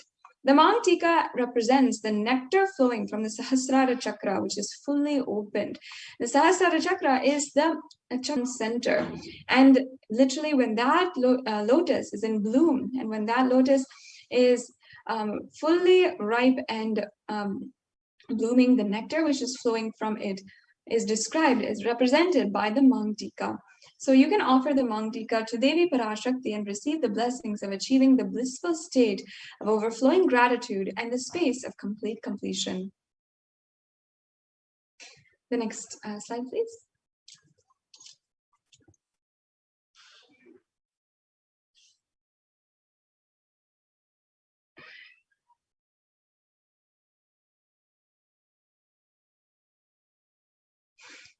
The next offering is the Pratyaksha Pada Puja. And I'll just be chanting once again this verse where it sings the praise of the very feet which can liberate types of darkness. Nakhadiditi samchana namajjana tamoguna padadvaya prabhajala parakrita saroruha. The illumining splendor of Devi's toenails dispels the darkness of ignorance in devotees prostrating at her feet. Her feet defeat the lotus and beauty. Now, in Shlokam number 83 of the Saundarya Lahari, which states that the nails that have been sharpened by constantly being touched by the crowns of celestial beings who always prostrate before Devi. Tamoguna here is darkness, and in this stotram, tamas is indicative of ignorance in the minds of devotees. By constantly prostrating before Devi, their ignorance is removed and they attain ultimate knowledge. Offering the Pratyakshapada Puja is the most precious offering that you can offer at the feet of the Supreme Pontiff of Hinduism and Devi Parashakti. You will be able to manifest whatever you want in your life through this offering. The next offering is the Vastra Seva. Again, this offering is at the feet of the Supreme Pontiff of Hinduism, which offers you any kind of protection that you want and gives you the assurance of the protection of the divine. The next slide, please. So this brings us to a conclusion of all the different offerings that we have today. You can see we have a summary table here in the next slide. The E-Hundi offering, the Sankalpa chanting, the Devi Sahasranama Kasu, the Mukta Anguti, the Swarna Padma Pushpa, the Swarna Mitti, and the Swarna Mantika, the golden hairline jewelry, the Pratyakshapada Puja, and the Vastra Seva.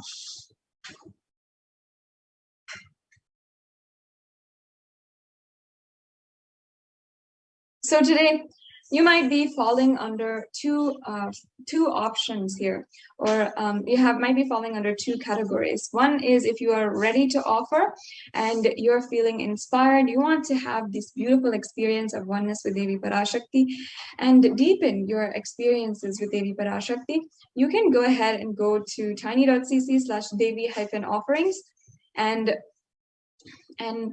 you can offer these offerings.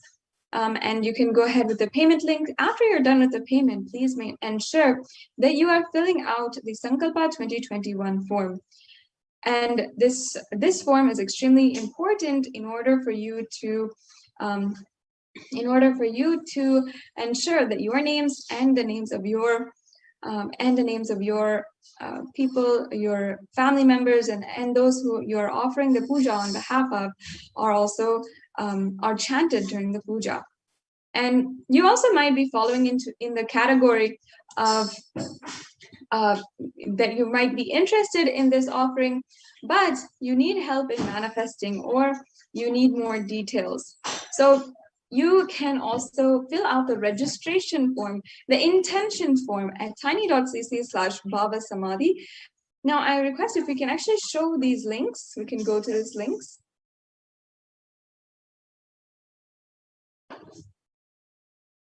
We can go to the tiny.cc/Devi-offerings link. And we'll be able to just show these links. Yes. So while we get that to you, I request each and every one of you to, once again, you can consider making these offerings. And even if you are, wanting to make a general donation or any kind of offering today, I strongly encourage you can manifest this offering today itself and do it out of your complete gratitude for Devi Parashakti.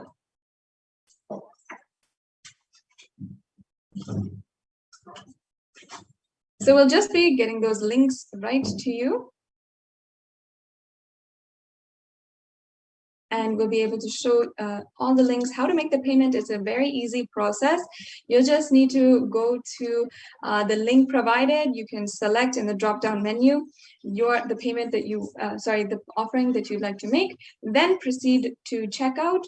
Then you can add that to your cart, then to proceed to the checkout once you are reviewed all the items in your cart. Then fill out your payment details, and that's it. That's a very simple process that we have. And there's also another option where you can also donate through the YouTube Super Chat. YouTube Super Chat is another feature where if you are a member of our YouTube channel, Kailasa's HDH Nithyananda YouTube channel, you can become a member, and then you can click the $sign in the right-hand side below the chat and make a donation through the super chat option or the super sticker option. So this brings us to a conclusion of today's segment, in today's program. We'll now be entering into the next segments, where we'll understand from the representatives and administrators of the Adi Kailasa Nithyananda Peetham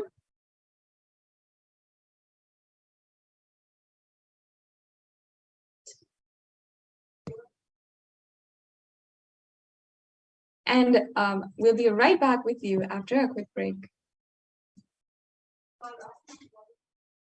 I mean by the word e-Kailasa, listen intensely. Enlightenment ecosystem, literally enlightenment itself, in your own home, wherever you are. If you cannot come to Kailasa, it's okay. Kailasa can come to you. Kailasa coming to you is e-Kailasa.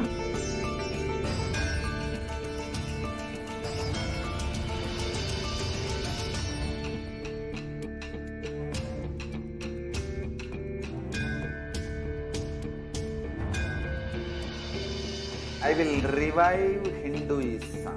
I am a Hindu revivalist, not by any revolution, but by evolution.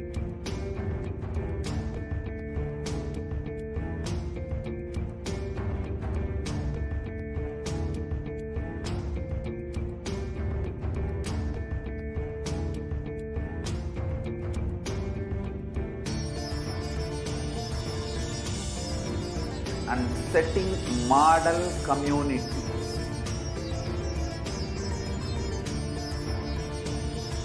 Kailasas, enlightenment ecosystems, Sarvanya Peethas all over the world.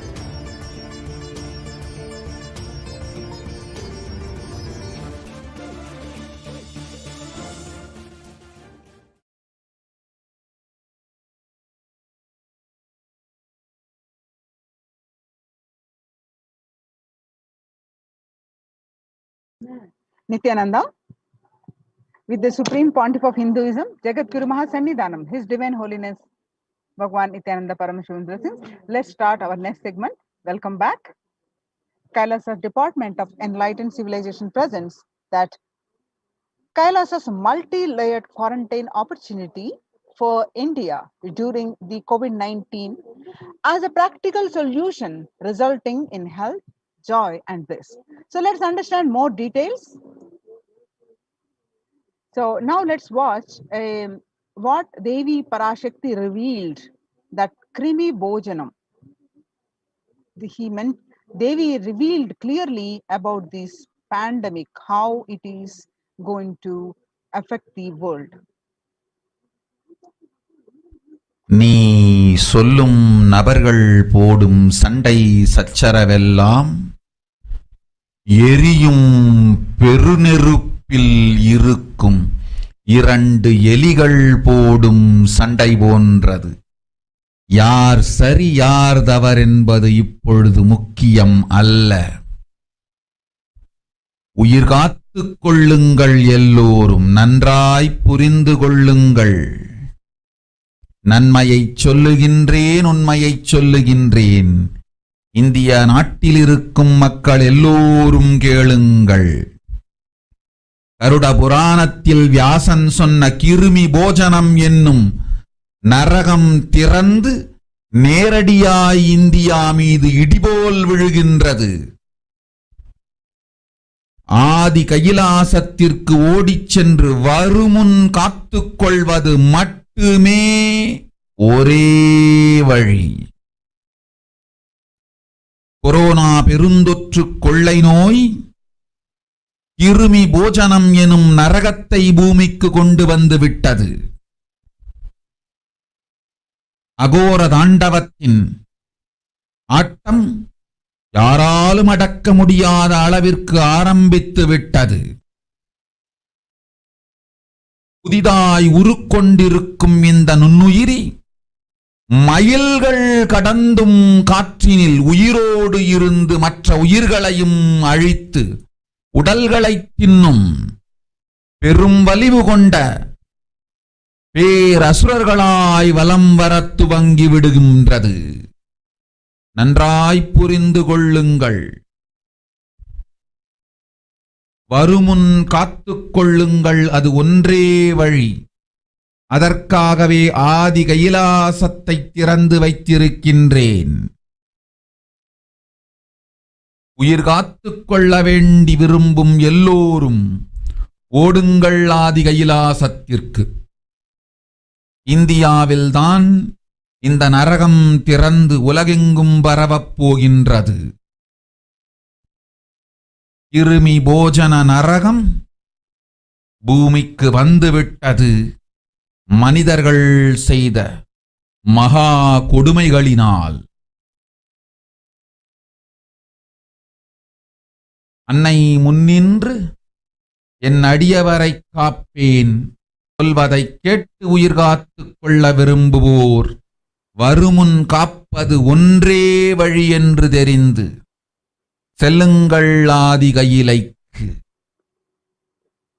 Om Om Om.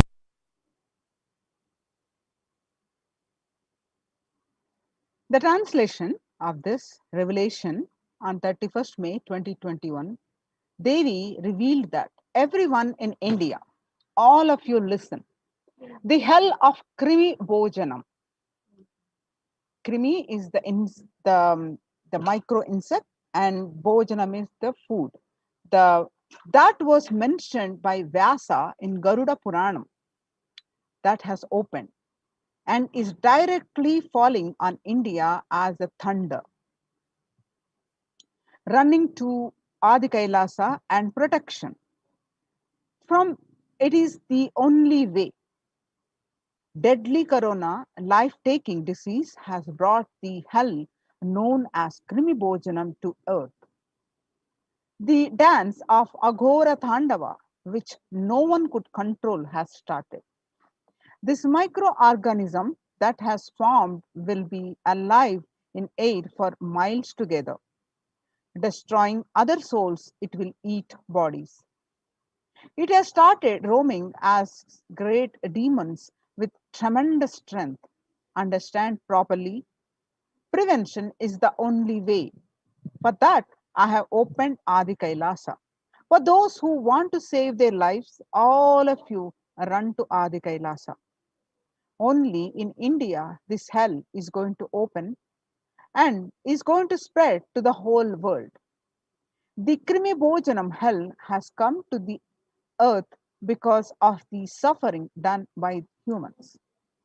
Mother, I will protect those who are at my feet, those who listen to me and wish to save their lives, learning that prevention is the only way. Go to Adi Kailasa. There are various scriptural references for this Krimi Bhojanam. Krimi Bhojana is one of the 28 hells described in the Hindu scriptures that people are sent to suffer in a pit to be eaten up by the worms. In Garuda Purana, one of the chapter, Cosmogony of Hell and the Nether Regions. In Devi Bhagavata Purana, chapter 21 on the narrative of hells. And in chapter 22 on the narrative of the sins leading to hells. In Shiva Purana, chapter 16, uplift from the hell, which is section 5.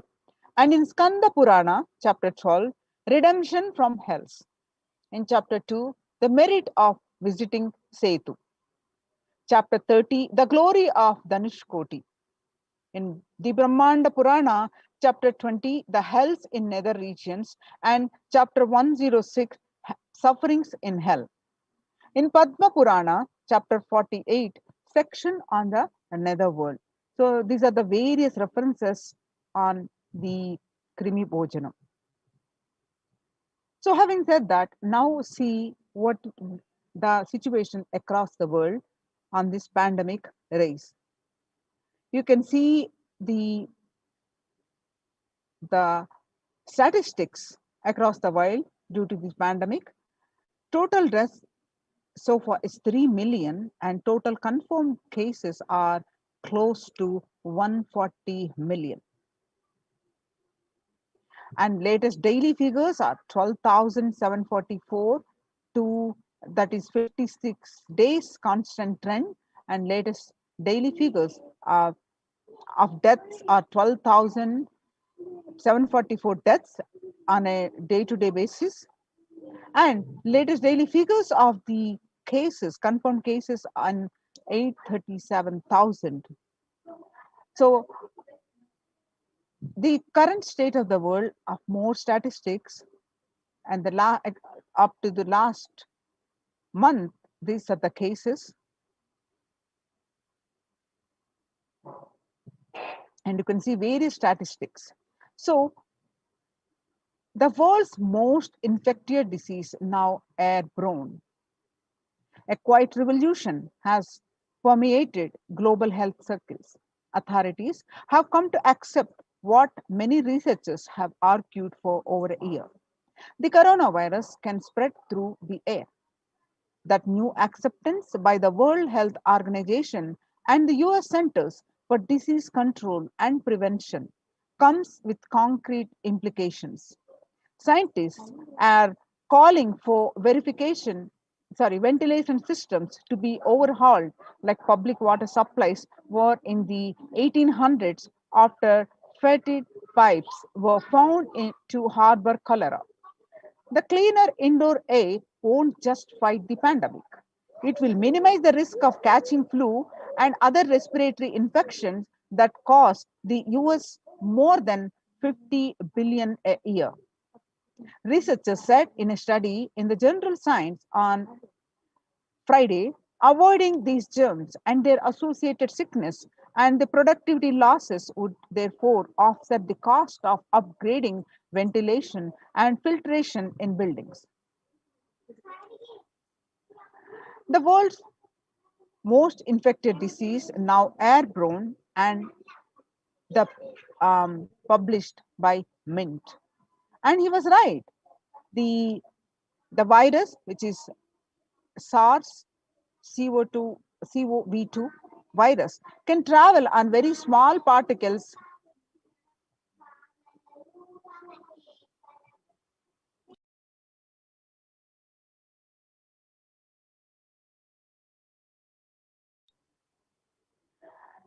but can build up inside indoors. These particles can affect people who stay more than 6 feet away.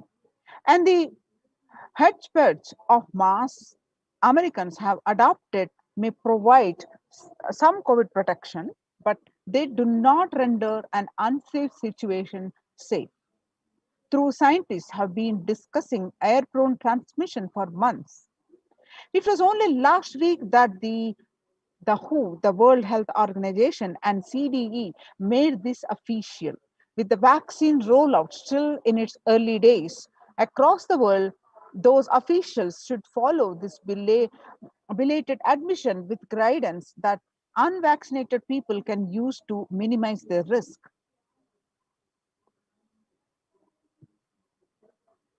In a letter, the Hindu explained, the newspaper, airborne transmission of COVID-19 a risk. In a letter, what have scientists told the World Health Organization? How does the disease pass from one person to another? The story so far is on Monday, July 6th, 239 scientists from 37 countries put their signatures on an open letter that said COVID-19 is also transmitted via aerosols. Titled, "It is time to address airborne transmission of COVID-19." An address to the World Health Organization, they said that there was enough evidence to show that viruses are released during exhalation, talking, and coughing as micro droplets small enough to remain aloft to and pose a risk of exposure at distances beyond 1 to 2 meters from someone who is infected over 3 to 6 feet recommended for physical distancing between people to avoid transmission. You can see the various statistics starting from Tamil Nadu. The confirmed cases are on a daily basis 10,072 and an active 9,099. Recovered are only 26. And the more statistics you can see in Tamil Nadu, and the Times of India published the statistics on the region, Chennai region, north, south, and zonal wise, the regions, the cases, and you can see the various statistics of daily cases and recoveries, deaths.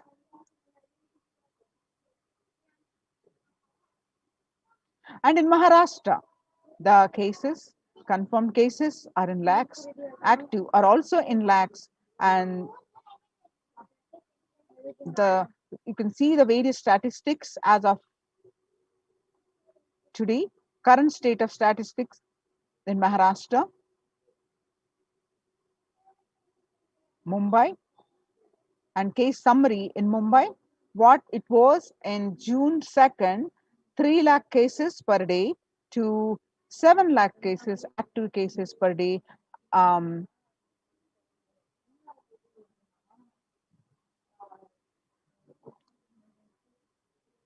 And across the states, Karnataka, Maharashtra, Tamil Nadu, and some of the statistics you can see district-wise cases, Karnataka, Bangalore, the cases, and Maharashtra, Pune, the cases, Maharashtra, Mumbai, the cases, the Tamil Nadu, Chennai, and Maharashtra, Nagpur, and Nasik.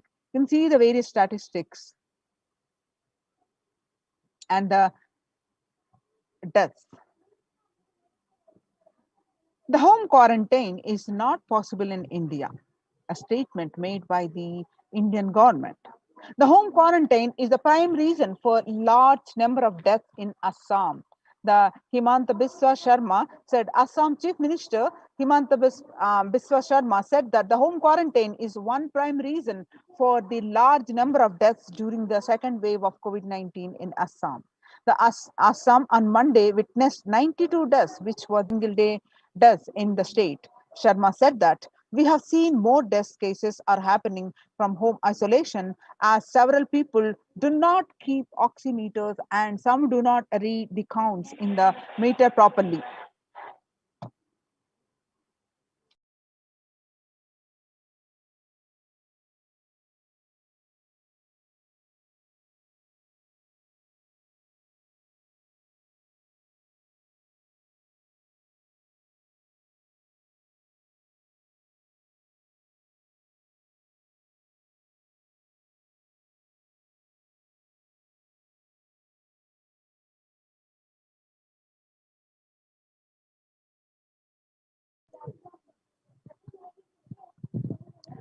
Maharashtra government on Tuesday announced that the decision to stop home quarantine in 18 districts, which show higher COVID positivity rate than the state's average.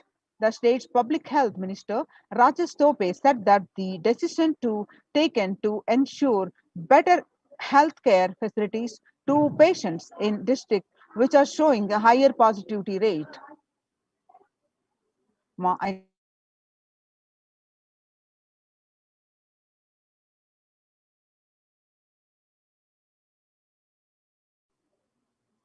About 41% of the homes have just a single room, which is shared by about 5 persons.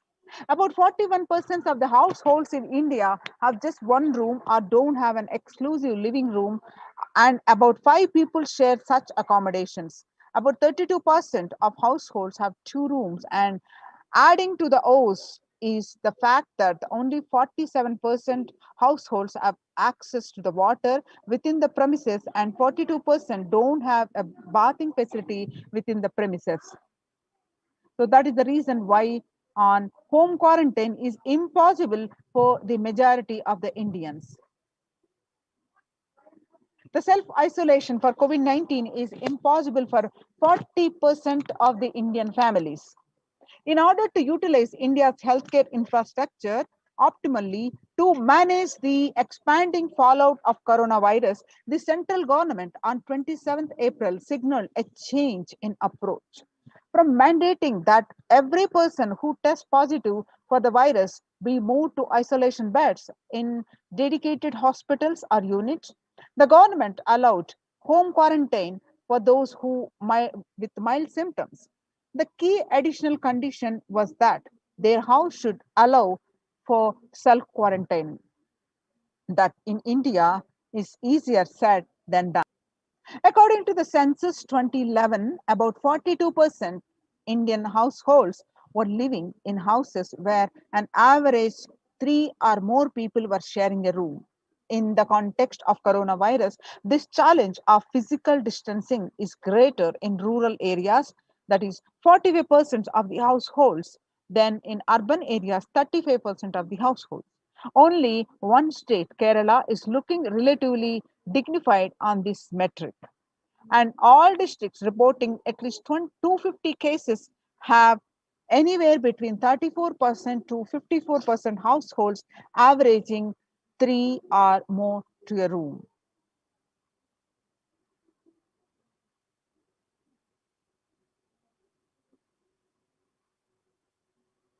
You can see a picture. A woman weeps after her husband, who is not in the picture, was tested positive for the coronavirus disease and was taken to a quarantine facility during an extended nationwide lockdown to show the spreading of the coronavirus disease at a slum area in Ahmedabad, India, on May 5th, 2020. Two of the every five Indian households live in houses where the average three to a room, and the stress of this physical proximity is more in rural areas.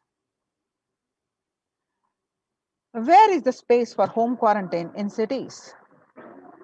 In New Delhi, Health Ministry last week said most cases of coronavirus had been asymptomatic or mildly symptomatic and had advised home isolation for such people.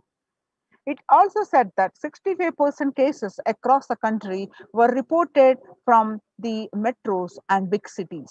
However, census data suggests and experts also agree that the following the ministry's guidelines on home quarantine is near impossible, particularly in urban households. The guidelines on home quarantine say the person showing COVID-19 symptoms has to remain isolated in a well ventilated room, preferably with an attached toilet. If another family member needs to stay in the same room, it is advisable to maintain a distance of at least 1 meter between the two, it stated. When the first world countries closed their borders during a massive global emergency, Kailasa has opened its doors to all without exception. The Supreme Pontiff of Hinduism reveals that at least 6 months back, I become aware that the multi-layer quarantine is needed to protect people. If you are in India and you want to protect your immediate family or extended family, anyone who will listen to you, get them immediately to our campuses. Our campuses, many are India, Adi Kailasa in Bidadi, Bangalore, Salem Adinam, Tamil Nadu, Tirunamale Adinam in Tamil Nadu, Rajapalam Adinam in Tamil Nadu, Puduvai Adinam in Tamil Nadu, Pattanam Adinam in Tamil Nadu, Srirangapadi Adinam in Tamil Nadu, Sripuram Adinam in Hyderabad, Madurai Adinam in Tamil Nadu, Avatipalam Erode, Tamil Nadu, Husur Adinam in Tamil Nadu, Baroda Adinam in Gujarat. Kailasa rushes to help as India finds itself on the verge of COVID-19 third wave. Multiple free COVID care centers opened across India. Various social services offered during the pandemic in Nithyananda ashrams across India. The spiritual services offered during the pandemic in Nithyananda ashrams across India, the cosmic revelations on the global pandemic. The free social services offered during the pandemic in Nithyananda ashrams across India, which includes medical care, which consists of allopathy, Ayurvedic, and Siddha medicine, and a free the fire safety equipment maintenance, infrastructure to accommodate thousands, the accommodation for multi-layered quarantine, emergency ambulances, ICU on wheels, personal protective medical equipment, and groceries collected for Annadan and organic farming. Join now in one of the COVID care protection centers. Register now through the link below, https://kailasa.org/Kailasa care. Now let us see some of the glimpses from Kailasa's the Department of Health on COVID protection for Adi Kailasa Sarvajna Peetham. Immunity boosters and COVID care. The supplements procurement on allopathic immune boosters are zinconia, vitamin D, and vitamin C. And the immunity boosters and COVID care through Ayurvedic medicine. The immunity boosters are being provided to protect all the residents of Adi Kailasa Sarvajna Peetham. The immunity boosters and COVID care streaming once a day with tulsi, eucalyptus, nochi, and turmeric leaves. All these herbal leaves are taken from the healing trees here in Adi Kailasa. Twice a week, consumption of Kabasura Kundinir, a mixture of pepper, ginger, and clove, and other ingredients extensively aimed for boosting the lungs, improving the respiratory system, and treating infections conditions such as cough, cold, and fever.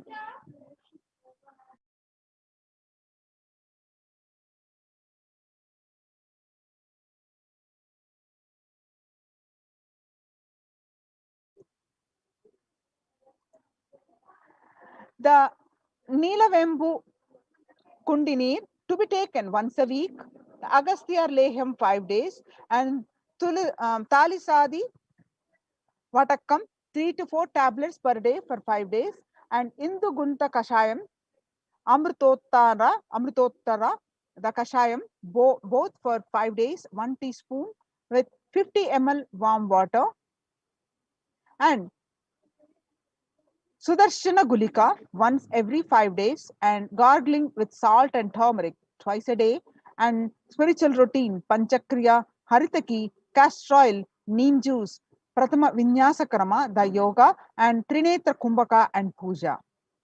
The basic sanitization and safety practices include disposal of soil pads and infected material and non-biodegradables done through incineration.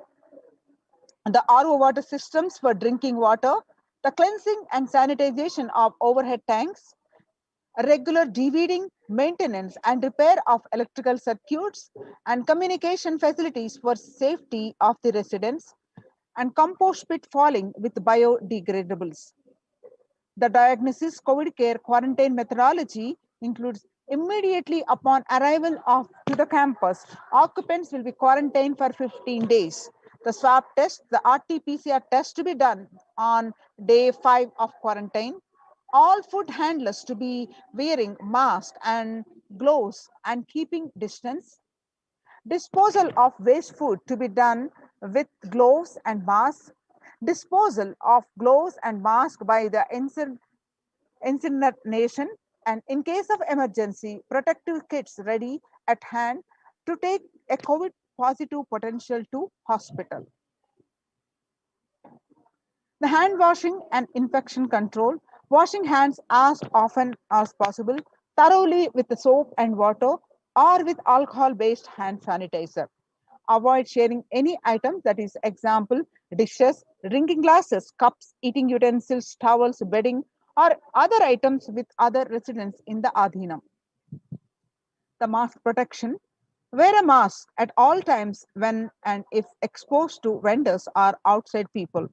Double layer cotton masks should be changed every day up to 24 hours. and can be reused after washing with detergent and sun-dried. If it gets wet by saliva, secretions, or sweat, change it or wear a dry mask. The wet mask can be stored in a sealed plastic cover and washed with a detergent and reused later. You can see the picture here. And the face shield. A face shield will be provided as an extra protective wear for people at the gate, interacting with the vendors, outsiders. Use of hand sanitizer, hand washing, regular steaming, taking of preventive kashayams, turmeric salt water gargling, and bathing with washing of clothes with history of any exposure. If symptoms appear, the cough, fever, difficulty in breathing, he or she should immediately inform the medical person in charge immediately. The standard operating procedures include quarantine rules. First line of quarantine, the people in the first circle who are in contact with the vendors. Area of stay conform to the outermost area where the communication with the outside is happening with the vendors, etc. Stay in a well ventilated single room, preferably with an attached separate toilet. Person should not come into contact with inmates of Adhinam, especially elderly people, the pregnant woman, children, and persons with comorbidities, that is hypertension, diabetics, heart problems, asthma, etc. Restrict his or her movement within the area or room, first line of quarantine.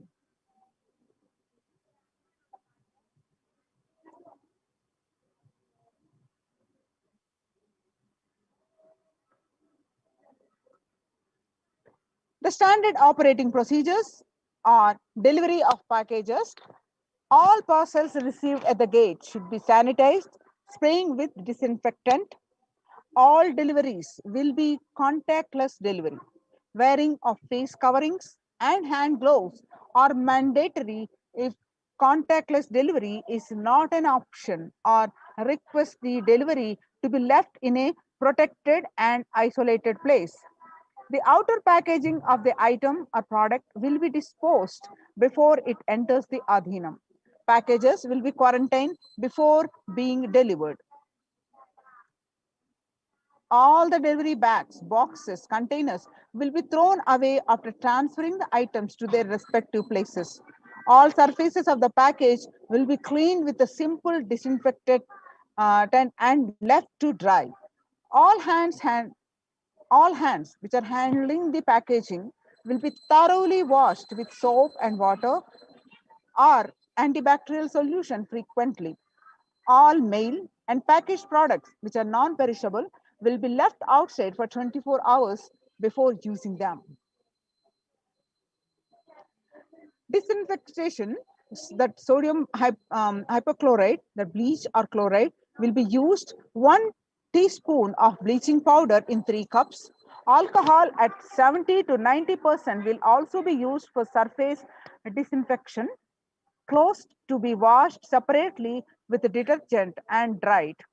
Sharing of items is strictly prohibited. This prevents the spread of the virus. The warning signs: if the fever continues for more than 5 days, fever returns to the second week after having been there for a day or two, fever more than 101 Fahrenheit after day 4, and resting heart rate over 110 when there is no activity happening, breathlessness, tightness in the chest. Oxygen saturation less than 94% on pulse oximeter. Our 6-minute walk test record the saturation rate before and after walking briskly for 6 minutes. If the saturation falls by more than 3%, it is not favorable, and less than 94% is not good too. Relentless cough, continuous coughing. You can see the pictures of in-campus ambulances. The ambulances pictures you can see. The second line quarantine. The prevention is the best medicine.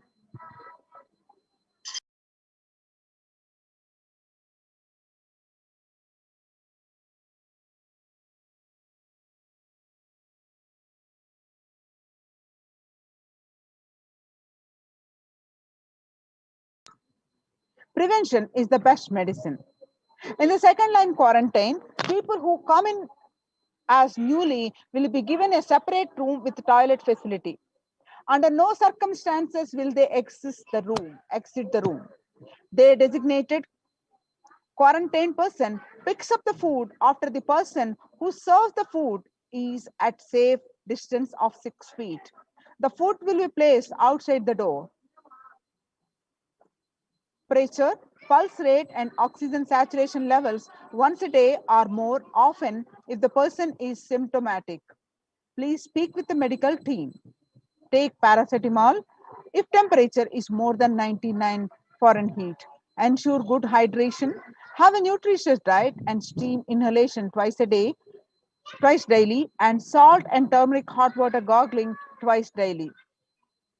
Ayurvedic and Siddha medication will be given as per the instructions.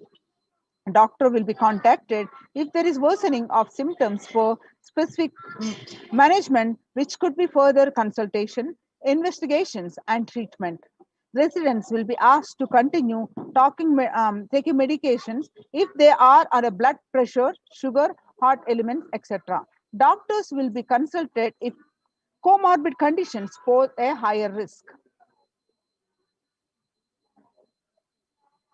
Residents on medication will be asked to bring 2 months of supply till the Adhinam is able to organize the medications for them.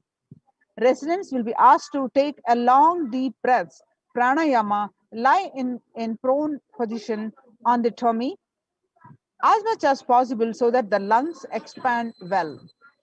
If there are no symptoms, the person will come out of quarantine after a total of 15 days. The test will not be repeated if clinically well. If there are symptoms, the person will need to be retested and need medical opinion and necessary investigations and treatment. The common symptoms which will looked out for: fever, sore throat, fatigue, excess tiredness, cough, mostly dry and wet cough in some, and body aches, headaches, loose stools, vomiting, loss of sense of smell, loss of sense of taste, exhaustion, giddiness, and fainting. Previous mentioned symptoms will be provided with immediate evaluation and hospital care. Early detection of these warning signs and identifying the timeline is very crucial for better outcome. These will be monitored very closely and is the most important thing that needs to be done. Identifying day one of symptoms is a very crucial in the management with respect to monitoring and treatment protocols. Day one would be when the very first symptom started. Investigate for the possible source of contact. All the people who have come in close contact 3 to 6 feet range with the primary case in the last 3 days need to be isolated separately and monitored for the symptoms as well. Infectivity starts 0 to 3 days before the onset of the symptoms, and the infected person sheds the virus till 9 days. Any of the above symptoms in various combinations signals the possibility of COVID, even though the same symptoms can happen with any viral infection in a pandemic, and it is to be considered as the possible diagnosis until proven otherwise. The rare presentations are known: rust, rash on a body, bluish discoloration of the fingers and toes, sudden onset of breathlessness, heart attack, strokes, paralysis of the limbs. Any suspect case should be immediately isolated.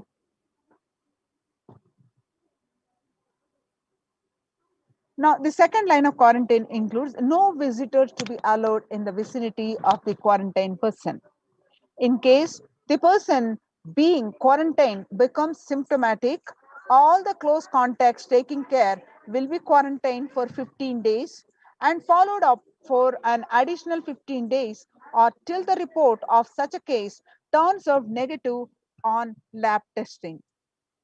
The environmental sanitization includes clean and disinfectant frequently touched surfaces in the quarantine person's room, that is bed frames, tables, etc. Daily with the bleach solution. Clean and disinfectant toilet surfaces daily with regular household bleach solution um, and with the disinfectants, and clean the clothes and other linen used by the person separately using common household detergent and dry. The Adhinavasis coming into the Adhinam. These are the mandatory requirements. The Adhinavasis coming into the Adhinam must make the following medical tests. Results to be sent to the doctors here, Dr. Ma Santan Lakshmi, Dr. Ma Atmalinjanamma, and RN Ma Chandravidya. And the email ID is the ma.santanlakshmi at nithyanandauniversity.org. The medical tests, mandatory requirements which are to be done before coming are complete blood count with peripheral smear, blood group type, fasting and post prandial blood sugar, renal function test, blood urea and serum creatinine, and VDRL test and HBsAg test, HIV test, thyroid function test, serum T3 and T4 TSH test, ECG test, liver function test, lipid profile test,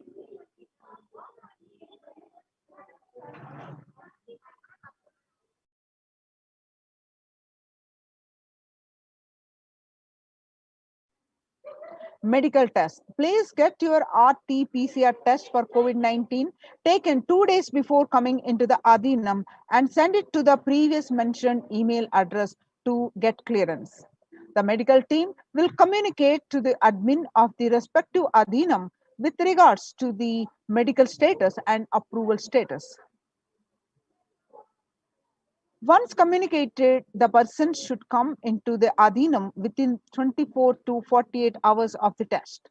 If there are any pre-existing medical issues like hypertension, diabetics, or any other chronic diseases and comorbid situation, please bring in the recent reports and the prescription from the attending doctor. A medical form will be need to be filled in by all the new occupants. A legal disclaimer will also be required to be signed. The quarantine rules includes all the people in quarantine will be monitored for temperature rise, oxygen status, and other symptoms during the period of quarantine. Anyone with symptoms should be reported immediately. The designated quarantine person will be responsible to monitor the pulse oximeter and temperature daily. The equipment should be sanitized after every use, and knowledge for the same will be given by the medical team. The report of these recordings will be reviewed by the medical team daily. During the quarantine period, certain Ayurvedic and Siddha preparations, steaming, saline, and turmeric water gargle and other immune boosters will be given by the caregivers, which has to be followed strictly. After 15 days, they can be out of quarantine. Please follow the basic guidelines of living in the Adhinam, some of which are listed below. Smoking, drinking, drugs, substance abuse is strictly prohibited. Consumption of non-vegetarian food is strictly prohibited. Illicit sex is strictly prohibited. Please follow the basic etiquette like traditional Indian clothing, personal and environmental cleanliness, and hygiene. The following measures below will help prevent in the spread of the infections in the Adhinam, such as cold, flu, and stomach bug, and protect the Adhinavasis. Make sure the workplaces are clean and hygienic. Surfaces such as desks and tables and objects that are telephones, keyboards need to be wiped with disinfectant regularly to promote regular, thorough hand washing by Adhinavasis. Please keep sanitizing hand rub dispensers in prominent places around the workplace. Make sure these dispensers are regularly refilled. Daily posters promoting the hand washing. Display the posters promoting the hand washing skill, the virus washing kills the virus on your hands and prevents the spread of infection. Promote good respiratory hygiene in the workplace. Display posters promoting the respiratory hygiene. Good respiratory hygiene prevents the spread of infection. Anyone with even a mild cough or low grade fever, that is 37.3 Celsius or more, needs to be monitored by health personnel with isolation even if symptoms are mild. They should wear ordinary surgical face masks rather than N95 face masks in their quarantine room.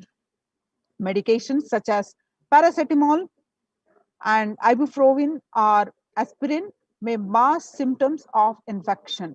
Ensure the pre-order sufficient supplies and materials, including masks, tissues, and hand sanitizers for all the people. The travel in case of emergency, the travel precautions, travel outside the Adhinam must be discussed with the medical department. No one is leave the premises without approval. Plan of action: when someone is infected with COVID-19, the plan should cover putting the ill person in an area where they are isolated from others. Local health authorities will be notified. The medical team have a working relationship with a good hospital for any medical emergency. Please note down emergency contact numbers of the hospitals where you may have to shift people to. All the medical team members and the admins will have it with them for immediate reference. You can see the pictures of oxygen concentrator in case of emergencies. Join now in these COVID care centers, protection centers. Register now through the link below, https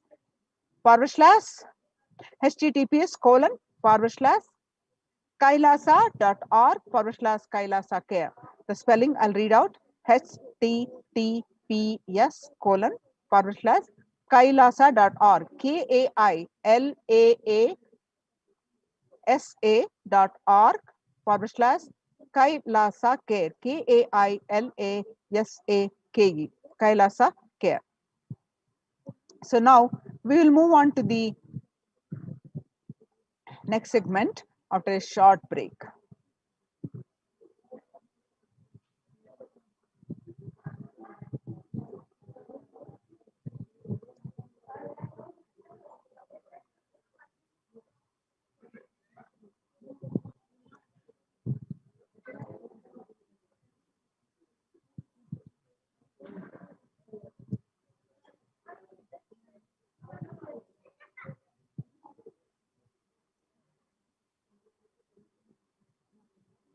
Now, welcome back.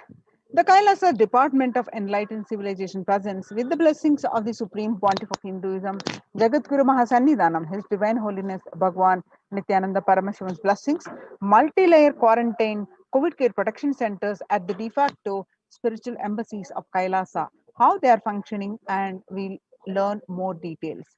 Before that, again, we'll see one more round of the world. In this segment, you see that the need of the Annadan that Supreme Pontiff of Hinduism doing while continuously his upbringing itself was like that, and continuously he's promoting across the Kailasas embassies. What is the need for the Annadan? If you see the world today, COVID-19 is creating a hunger catastrophe in India. The pandemic has led to increase in the global food insecurity, affecting vulnerable households in almost every country. It has exacerbated the existing inequalities, pushing millions of people into the vicious cycles of economic stagnation, loss of livelihood, and worsening of food insecurity. The World Bank estimates that 71 million people will be pushed into extreme poverty across the globe as a result of the pandemic. The World Food Programme estimates that an additional 130 million people could fall into the category of food insecure, over and above the 820 million who were classified as such by the 2019 State of Food Insecurity in the World report. Hunger in plain sight. COVID-19 worsens the plight of food insecurity. More than 50 million people have experienced the food insecurity during the pandemic, up to 35 million in 2019, according to the Feeding America nonprofit, the nation's largest domestic hunger relief organization. The child malnutrition and the hunger skyrocket in Haiti as COVID-19 infection spike. At least 86,000 children are at risk of developing the severe to acute child malnutrition this year in Haiti. According to sources connected to the United Nations Children's Fund, the number of children projected to suffer from starvation this year has doubled as the impoverished nation continues to grapple with extraordinary political and social crisis exacerbated by the pandemic.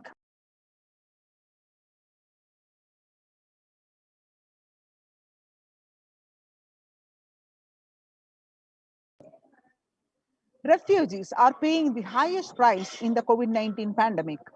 Vulnerable groups such as refugees are paying the highest price in the COVID-19 pandemic. We are seeing alarming trends that show many refugees around the world are unable to pay for food or rent and are struggling to access healthcare and education. The price hikes in local markets and further displacement caused by the campfires have pushed many families further into food insecurity. During April and May, around 30,000 refugees in the Cox's Bazar camps raised questions and concerns, with 63% seeking services, including urgent food relief, shelter. Just one third, that is 37%, requested health and medical care. The famine risk spikes amid conflict, COVID-19, and funding gaps. The number of people on the brink of famine has risen from 34 million projected at the beginning of the year to 41 million projected as of June. He said, without immediate emergency food assistance, they too will face the starvation, as the slightest shock will push them over the cliff into famine conditions. The World Bank releases a report on growing food insecurity that the World Bank released an analysis of the rising food insecurity rates in response to the COVID-19 pandemic. The report released on Monday, 20th, 2021, on May 20th, 2021, stated that COVID-19 impacts have led to severe and widespread increase in global food insecurity, affecting vulnerable households in almost every country, with impact expected to continue through 2021 and into 2022. It also states that the global food prices increased significantly by 38% since January 2020. World Economic Forum released that 155 million people are caught up in food crisis of varying severity. 133,000 people in Burkina Faso, South Sudan, and Yemen are most at risk. 10 countries account for the 2/3 of these facing acute hunger. The resilience of anti-food systems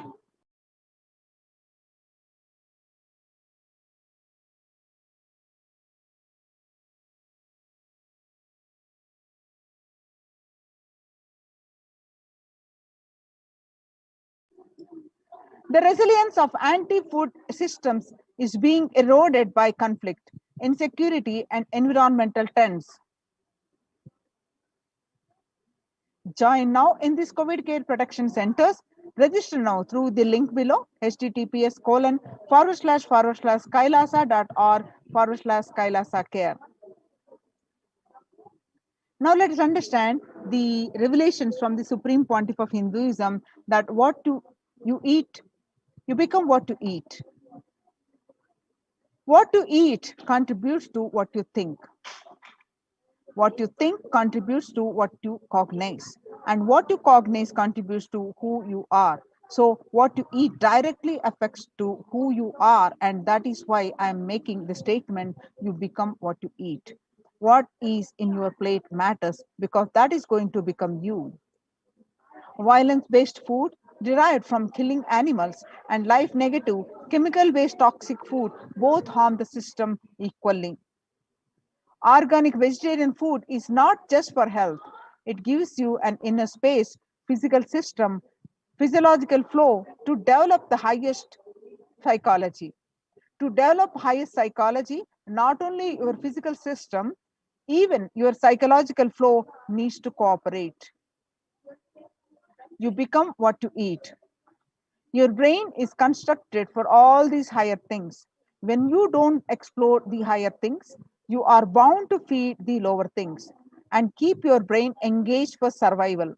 If you don't explore the higher dimensions of consciousness, you will force yourself into the drugs and try to explore the hallucination, imaginary, illusory dimensions of the universe. Vegetarianism as the lifestyle. The human body is naturally designed for vegetarian food. The inner mechanisms like feeling, thinking, words, and everything is designed to function with the vegetarian food. It is like having a generator which can handle only 220 volt current, or a UPS which can handle only 220 volt current. But it is given 20,000 volt current, what will happen? It will get fused. The food without anxiety, the food without fear, the food without depression and by memories, if they are consumed by a person, the energy with which they think, the energy with which they utter the words, the energy with which they act, the energy with which they feel, the everything will be aligned to the natural source of energy. It will be aligned to nature, which is the inner potential energy. The Kailasas Annalayas serve continuously the free organic vegetarian sattvic meal for one and all, eliminating the hunger. The developmental, economic, social, and medical impacts of malnutrition and famine have a critical impact on the individual, familial, community, national, ultimately on the global level. With the ongoing COVID-19 pandemic triggering an alarming spike in food insecurity, and the United Nations have given warnings of famines of biblical proportions. In 2020 alone, 690 million people were estimated to be pushed into food insecurity. The access and availability to organic food has become of utmost importance. Through the Kailasa Department of Agriculture, the Supreme Pontiff of Hinduism, Jagadguru Mahasannidhanam, His Divine Holiness Bhagwan Nithyananda Paramashivam, has committed to distribute the free organic food to everyone, not just since the beginning of his public life, but from his very upbringing itself. Kailasas Annalayas, the food bank established all across the globe, distributes and serves free vegetarian organic food for people of all caste, creed, religion, race, gender, and social standing. Under the symbol Red Om, providing relief work for natural and man-made calamities, working to eliminate the world hunger.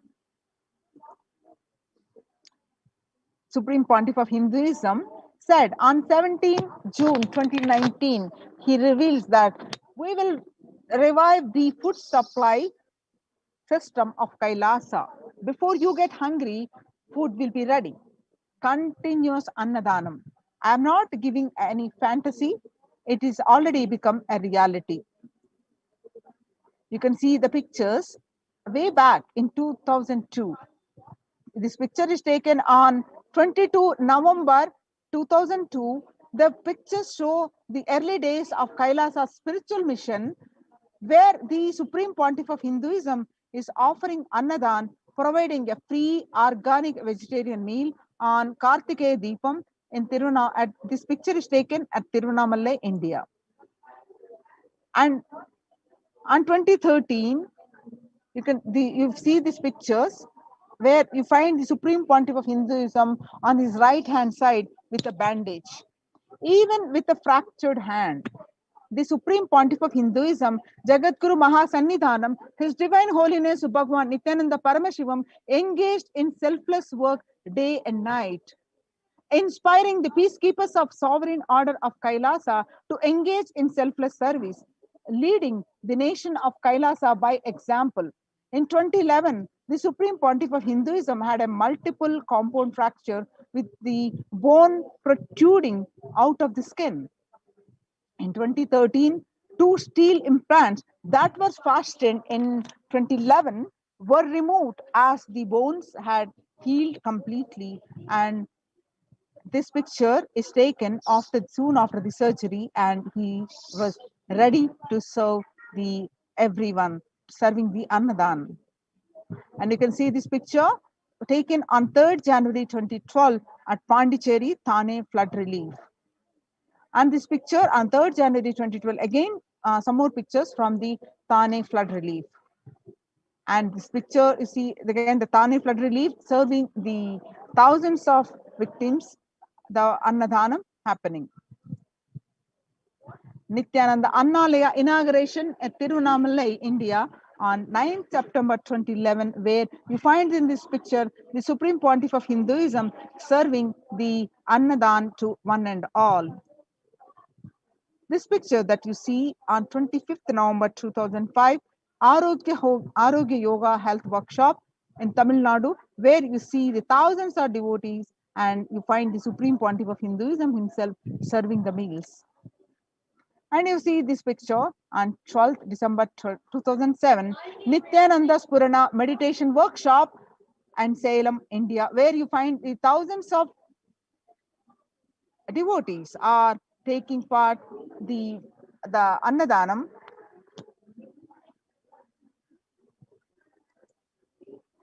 You find this picture on 20th September 2012, Nithyananda Purana Meditation Workshop in Tiruvannamalai, India. And this picture is from Kartikeya Deepam celebrations, where you find the thousands of devotees are served food. And this picture is taken on 27th November 2012. And this picture you see are taken during the part of the Inner Awakening Meditation Workshop in Tiruvannamalai, India, where this picture is taken on 10th May 2017. On 10th April 2017, Kalpataru Meditation Workshop in Tiruvannamalai. Now, we see these pictures as part of the Kumbh Mela, which happened on 2016. Pictures are taken on 5th May 2016. Bandara feast served for respected spiritual leaders and the Hindu monks, where you will find lakhs and lakhs of monks and devotees are fed the free sattvic organic vegetarian meals every single day. The pictures on Kalpataru Meditation Workshop on 28th April 2016 during the part of the Ujjain Kumbh Mela. And 11th March 2017, Arunachala Sarvajna Peetham, Tiruvannamalai, India, the Annadanam service. And this picture you see from Tiruchengodu Sarvajna Peetham, India on 18th August 2019, where the Annadanam is happening. On 6th July 2019, Annadan distributed during the Guru Purnima, the traditional celebration of Guru, the Kailasa in Houston. And on the 8th December 2016, the Sadashivoham Meditation Workshop in Adi Kailasa, where you find the Supreme Pontiff of Hinduism serving the meals. Annadan service continues in the midst of COVID-19 crisis, Madurai, India, 30th May 2020. Now let's listen the proof of necessity for Annadan, the Bengal famine of 1943.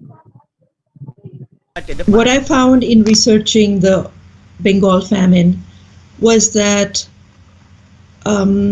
Churchill did several things that greatly aggravated the death toll.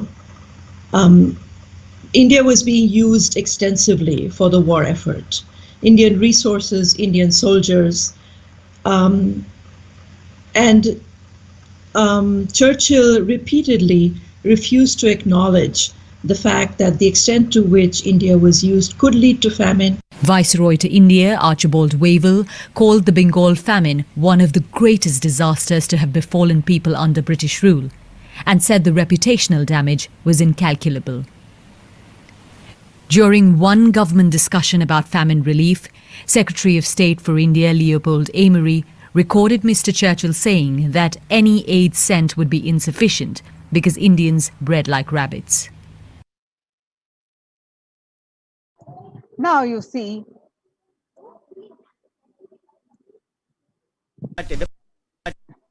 in 1943-1944, from the video, we learned that in the man-made famine of Bengal, as per the existing records of 3+ million were murdered.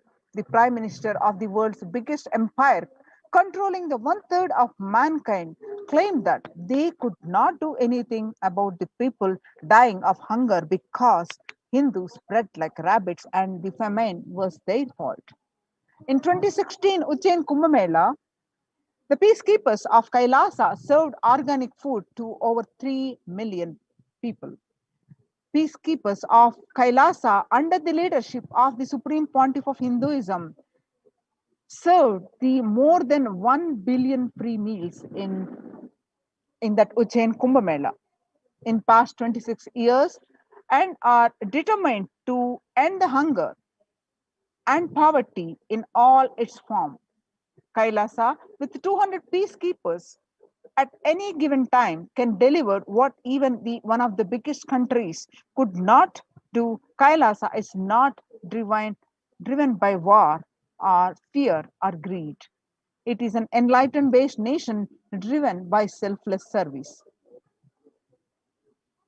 The Vedagamas, the source of Hindu scriptures, declares that Annam Vahukurvita. The scriptural reference is from Taittiriya Upanishad, Bhrigu Valli, which means that let us produce food in excuse me, let us produce food in large quantities. Through the widespread distribution and promotion of free, healthy, organic food, Kailasa's global peacekeepers, led by the Supreme Pontiff of Hinduism, serve such that we may achieve food security, improve nutrition, and promote sustainable agriculture globally. Annadan is a vision to end poverty and hunger in all its forms. Join now in Kailasa's COVID care production centers. Register now through the link below, https://kailasa, https://kailasa.org/kailasa care. Revelation to the world by Devi Parashakti. On 12th May 2021, Devi Parashakti revealed through the Supreme Pontiff of Hinduism that I came as Nija Avatar. I am blessing you. Listen, people, listen. To do good to all of you, I have taken the form of Nithyananda and came down as Nija Avatar. People of India, listen carefully, listen. Time after time, Bharatam is Jnana Bhumi, where enlightened beings come, and we cannot make Jnana Bhumi as infantile. Enlightened beings have to come. They have to live and it has to flower. Few hypocrites, because they are stuck in delusion, we cannot sacrifice the world. Cosmos cannot be destroyed. The ship I did to save the cosmos from being destroyed, that is called Adi Kailasa. The ship I did to protect beings from Pralaya is Adi Kailasa. Because of conspiracy of Drohis and enemies rule, the captain has to leave the ship. Before 12 years, knowing the great deluge that is going to happen, all Aushadas by this Guru Purnima, that Jnana Rasavadam,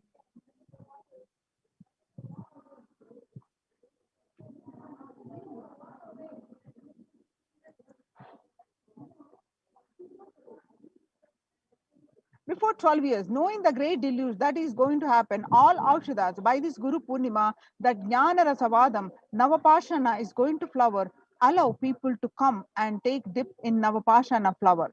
People, whoever comes and dip in Vaidya Sarovar, they will not have death, they will not have corona. Crores and crores of people will come in line every day and they will come and dip in the Ananda Lingam.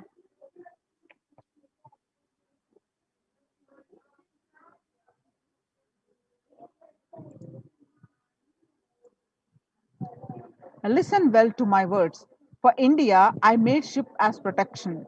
The Nithyananda Navapashana Lingam in Vaidya Sarovar. Go to Adi Kailasa, O Indian, listen. All those regretting losing Nithyananda Navapashana without confusion and without talking just as lip service, go to Adi Kailasa.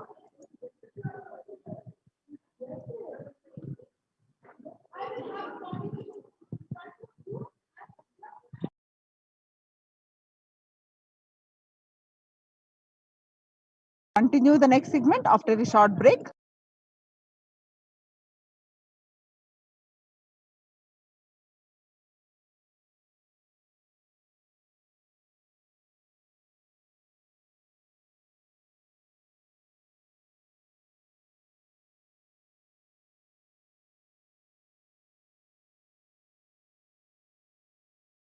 What I mean by the word e-Kailasa, listen intensely.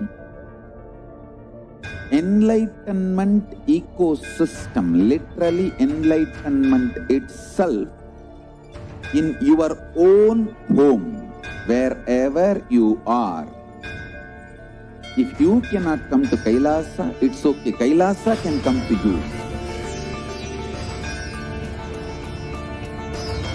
Kailasa coming to you is e-Kailasa.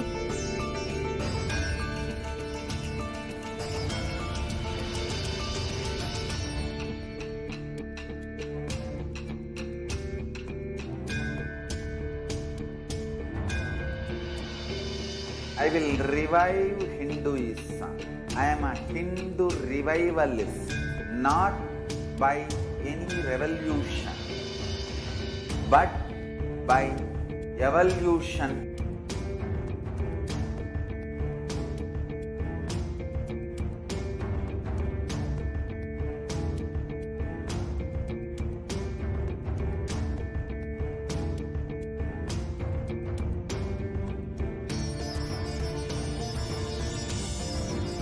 And setting model communities.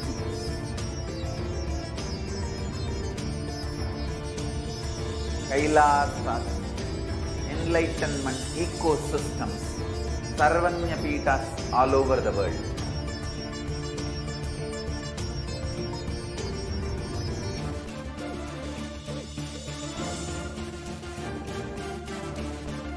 All powerful cognition, knowledge, only when you live, power manifestation and possibilities manifestation happens.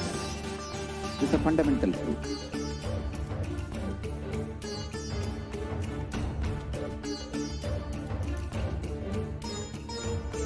Hinduism cannot live exclusively as one sampradaya. No. All sampradayas of Hinduism is an ecosystem.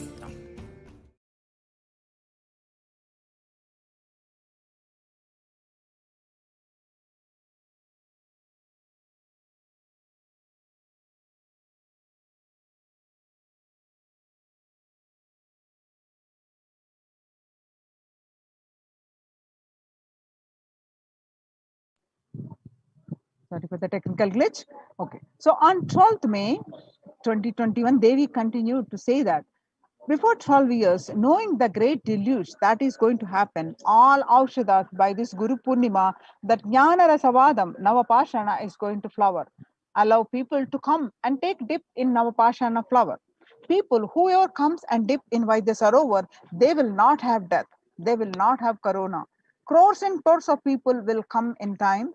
Every day, they will come and dip in the Ananda Lingam.